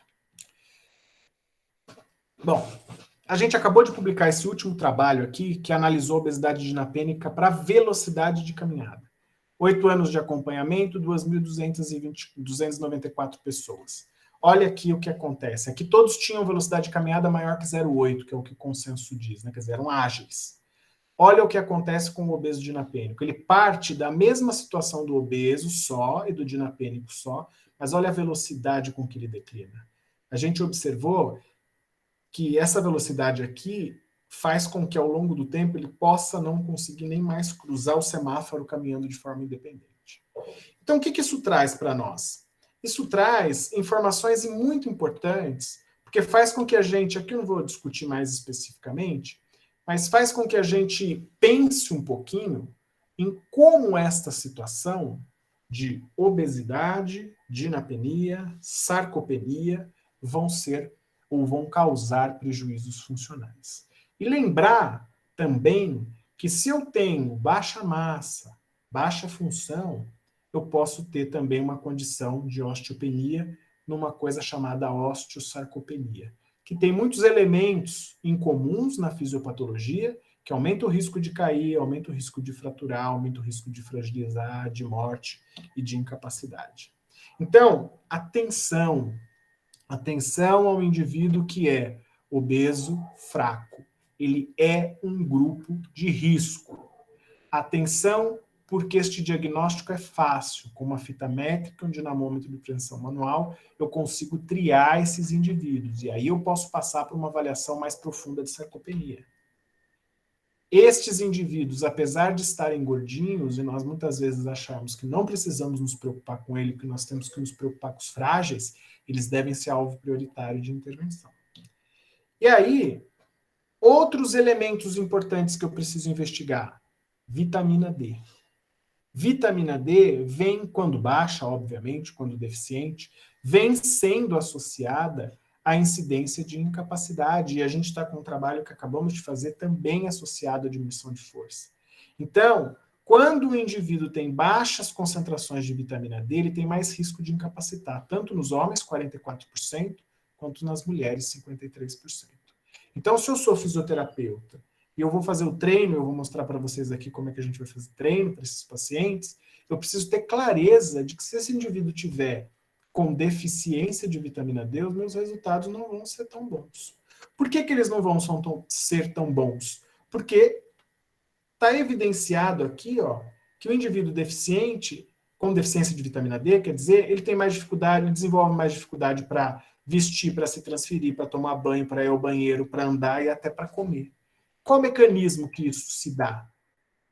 Duas vias. Uma via que a gente chama genômica, que a vitamina D age lá dentro das células, fazendo com que a gente sintetize músculo, e uma via não genômica, é o efeito na membrana da célula. Na membrana da célula, regulando o fluxo de cálcio e, consequentemente, a contração do músculo. Então, ele mexe com a cinética da contração muscular. Então, não é só na quantidade de fibra muscular na via genômica, é na cinética da contração na via não genômica. Então, paciente que está com deficiência de vitamina D precisa suplementar, senão eu não vou conseguir ganhar força, senão eu não vou conseguir ganhar nada de massa. Outro ponto importante, um trabalho da Clarice, que é a nutricionista da disciplina, que fez mestrado aqui com a gente, que nós também analisamos o diabetes não controlado. E o diabetes não controlado é outro elemento que prejudica a função muscular e gera diminuição de força. E vocês podem ver aqui, ó, nos homens aumenta em 137% o risco de perder força, de ter pouca força, e em 67% nas mulheres. Portanto, isso é outro elemento importante. Diabetes descontrolada, vai ser muito difícil de eu conseguir treinar força, vai ser muito difícil de eu conseguir ganhar massa se eu não controlar essa diabetes. Então, veja, a reabilitação de um indivíduo que está ou com dinapenia, ou com sarcopenia, ou com obesidade sarcopênica, ou com obesidade dinapênica, ou ele pode ter essas condições no mesmo indivíduo, não adianta só pensar em músculo no sentido de mobilidade. Eu preciso pensar em um conjunto de várias situações. Tá? Bom, eu não vou entrar muito em detalhes nessa questão, mas eu queria falar para vocês o seguinte. A gente tem... Aqui são algumas explicações da diferença do homem e da mulher, eu não vou me atentar nisso. Mas como é que a gente faz a intervenção? O indivíduo está com baixa massa, o indivíduo está com baixa força. Como é que eu vou treinar esse indivíduo? Primeiro ponto, exercício resistido. E vejam, não precisa ser exercício resistido na academia. Se eu tiver, melhor, porque os equipamentos da musculação vão me trazer resultados muito melhores. Mas eu tenho como aumentar a carga com caneleiras, com o próprio corpo, e as evidências mostram que se eu conseguir trabalhar com uma repetição máxima, uma fração da repetição máxima, que é o máximo de carga que o indivíduo consegue levantar sem dor, sem compensação, e eu vou fazer uma porcentagem dessa carga, eu vou conseguir ganhar força, eu vou conseguir ganhar músculo. Qual que é o treinamento mais adequado? Alta intensidade com treino de potência, de preferência. Muitas vezes as pessoas me perguntam, mas alta intensidade no indivíduo idoso é possível alcançar? Vai começar com uma intensidade mais baixa, vai progredir para uma intensidade mais alta. E o que eu vou querer aqui nessa alta intensidade? Eu quero um aumento de força, porque eu vou trabalhar com treinamento de força, e quero um ganho de desempenho funcional com este treinamento de força. Também há 10 anos atrás não se falava nada de treino de potência do músculo, né? Potência é aquela velocidade com que eu consigo gerar contração muscular. Hoje, isso é um tópico quentíssimo, porque a gente percebeu que para ganhar potência muscular e para ganhar mais desempenho funcional, eu preciso de potência. Para eu levantar de um sofá baixo, além de força, eu preciso ter potência. Então, além de treinar com altas intensidades, eu ainda preciso trabalhar um treino de potência com esses indivíduos idosos. O que é mais importante para eu ganhar? Qual é a variável? A gente tem intensidade, a gente tem número de séries, volume. O que é mais importante para eu ganhar força muscular? O mais importante, gente, é a duração do treinamento. Por que a duração do treinamento? Os estudos mostram que, para eu ganhar mais força, eu tenho que trabalhar com 3 séries, 70% de um RM, ou chegar até 80% de um RM, mas tenho que treinar para sempre. Não adianta parar de treinar, porque a gente vai perder tudo que foi conquistado. Então, como é que a gente começa? Começo com uma intensidade mais baixa, de uma repetição máxima, 3 séries de 10, 12 ou às vezes de 15 para treinar um pouco mais de resistência. Depois eu diminuo o número de repetições, aumento a carga e vou tentando chegar nas altas intensidades. E uma pergunta que sempre me fazem quando eu dou essa aula é assim: mas como é que eu vou começar a tratar um idoso sarcopênico, frágil, com alta carga? Tá maluco, não tem condições de fazer esse treinamento. E aí esse artigo é bastante interessante e ele desmistifica essa questão das altas cargas. Por quê? Porque ele comparou os treinos de alta intensidade, 80% de uma repetição máxima, com treino de baixa intensidade, 45% mais ou menos de um RM. Isso é pouco, uma carga bem mais baixa, que é mais fácil de fazer, por exemplo, com idoso institucionalizado, ou frágil, ou sarcopênico. Mas ele considera que, para eu comparar essa alta intensidade com a baixa intensidade, eu preciso considerar uma coisa que chama trabalho físico, que é multiplicar o número de séries pelas repetições pela carga utilizada. Eu vou ter aí um número. E a hora em que eu consigo equilibrar esses dois números, significa que se eu estou trabalhando com mais alta intensidade, eu estou com menos séries e repetições, e se eu estou trabalhando com menos intensidade, eu vou aumentar séries e repetições, mas esse trabalho muscular vai ser igual. E o que ele observou? Que no efeito sobre a força, nessa meta-análise, não tem diferença, ó, cruza a linha. Portanto, eu posso trabalhar com pouca carga, 45% de um RM para ganhar força, porque não faz tanta diferença. Eu vou ganhar força com baixa carga, com mais séries e com mais repetições. Agora, se eu quiser ganhar massa, aí já não tem jeito.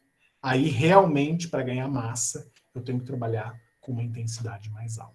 Mas eu começo trabalhando com intensidades mais baixas e vou tentando alcançar intensidades mais altas. Tá certo? Bom, considerações finais da nossa conversa de hoje. Exercícios com baixa carga, com muitas repetições e séries, também podem aumentar a força. Comece com eles, tente alcançar as cargas maiores. Não esqueçam dos exercícios aeróbios para reduzir a gordura abdominal, porque a redução da gordura abdominal é fundamental para a manutenção da saúde muscular, para evitar tanto a sarcopenia quanto a dinapenia. A gente sabe que os treinamentos hoje são altamente focados em treino resistido e pouco focados em exercícios de aeróbios, porque eles têm mais evidências nos resistidos para os desfechos negativos. Mas se eu não diminuir essa quantidade de gordura abdominal, eu vou ter uma alta atividade inflamatória, vai consumir músculo. Eu preciso pensar nisso também. Bom, eu queria aproveitar esse momento para agradecer o Grupo de Estudos em Epidemiologia e Envelhecimento, que é a equipe que trabalha aqui comigo em São Carlos. Essa equipe é, dentro dela, a maioria dos autores dos trabalhos que eu mostrei para vocês aqui hoje. E a gente já vem trabalhando aí nesses últimos 7 anos. É uma equipe muito, muito, muito carinhosa, porque eu tenho um carinho muito grande. E eu não podia deixar de agradecer a FAPESP, a Fundação de Amparo à Pesquisa do Estado de São Paulo, que financia as nossas pesquisas através de um projeto Jovem Pesquisador, e ao CNPq, que também financia as nossas atividades aqui através da Bolsa Produtividade.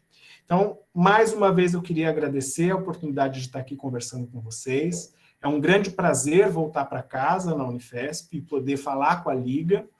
E eu fico aqui à disposição para perguntas, comentários. Fiquem à vontade mesmo para conversar, tá bom? Muito obrigado. Muito obrigada, professor Tiago. Realmente foi uma honra tê-lo conosco nesse primeiro curso. Temos aqui muitos elogios no chat sobre a sua aula. Realmente foi uma aula espetacular. Adorei, foi uma aula que eu assisti no congresso e quis trazer para a Liga. Hoje, realmente, foi certeira essa escolha. Que bom.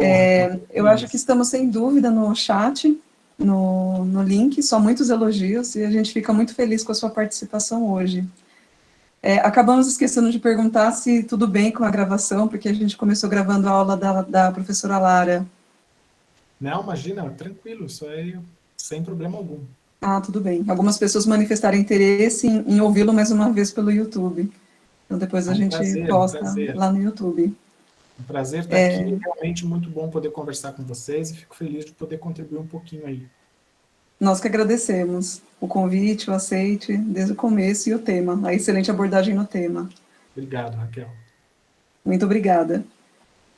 Bom, a gente teve algumas perguntas aqui referente à Liga, que eu vou fazer algumas explicações. A Liga, ela é para os membros da área da saúde da Unifesp, Campus São Paulo, mas teremos algumas aulas abertas também, para quem tiver interesse e não for da Unifesp. Então, vocês podem preencher a forma de interesse, fazendo essa ressalva aqui na da Unifesp, que depois a gente entra em contato com todos. As aulas serão às segundas-feiras, quinzenalmente.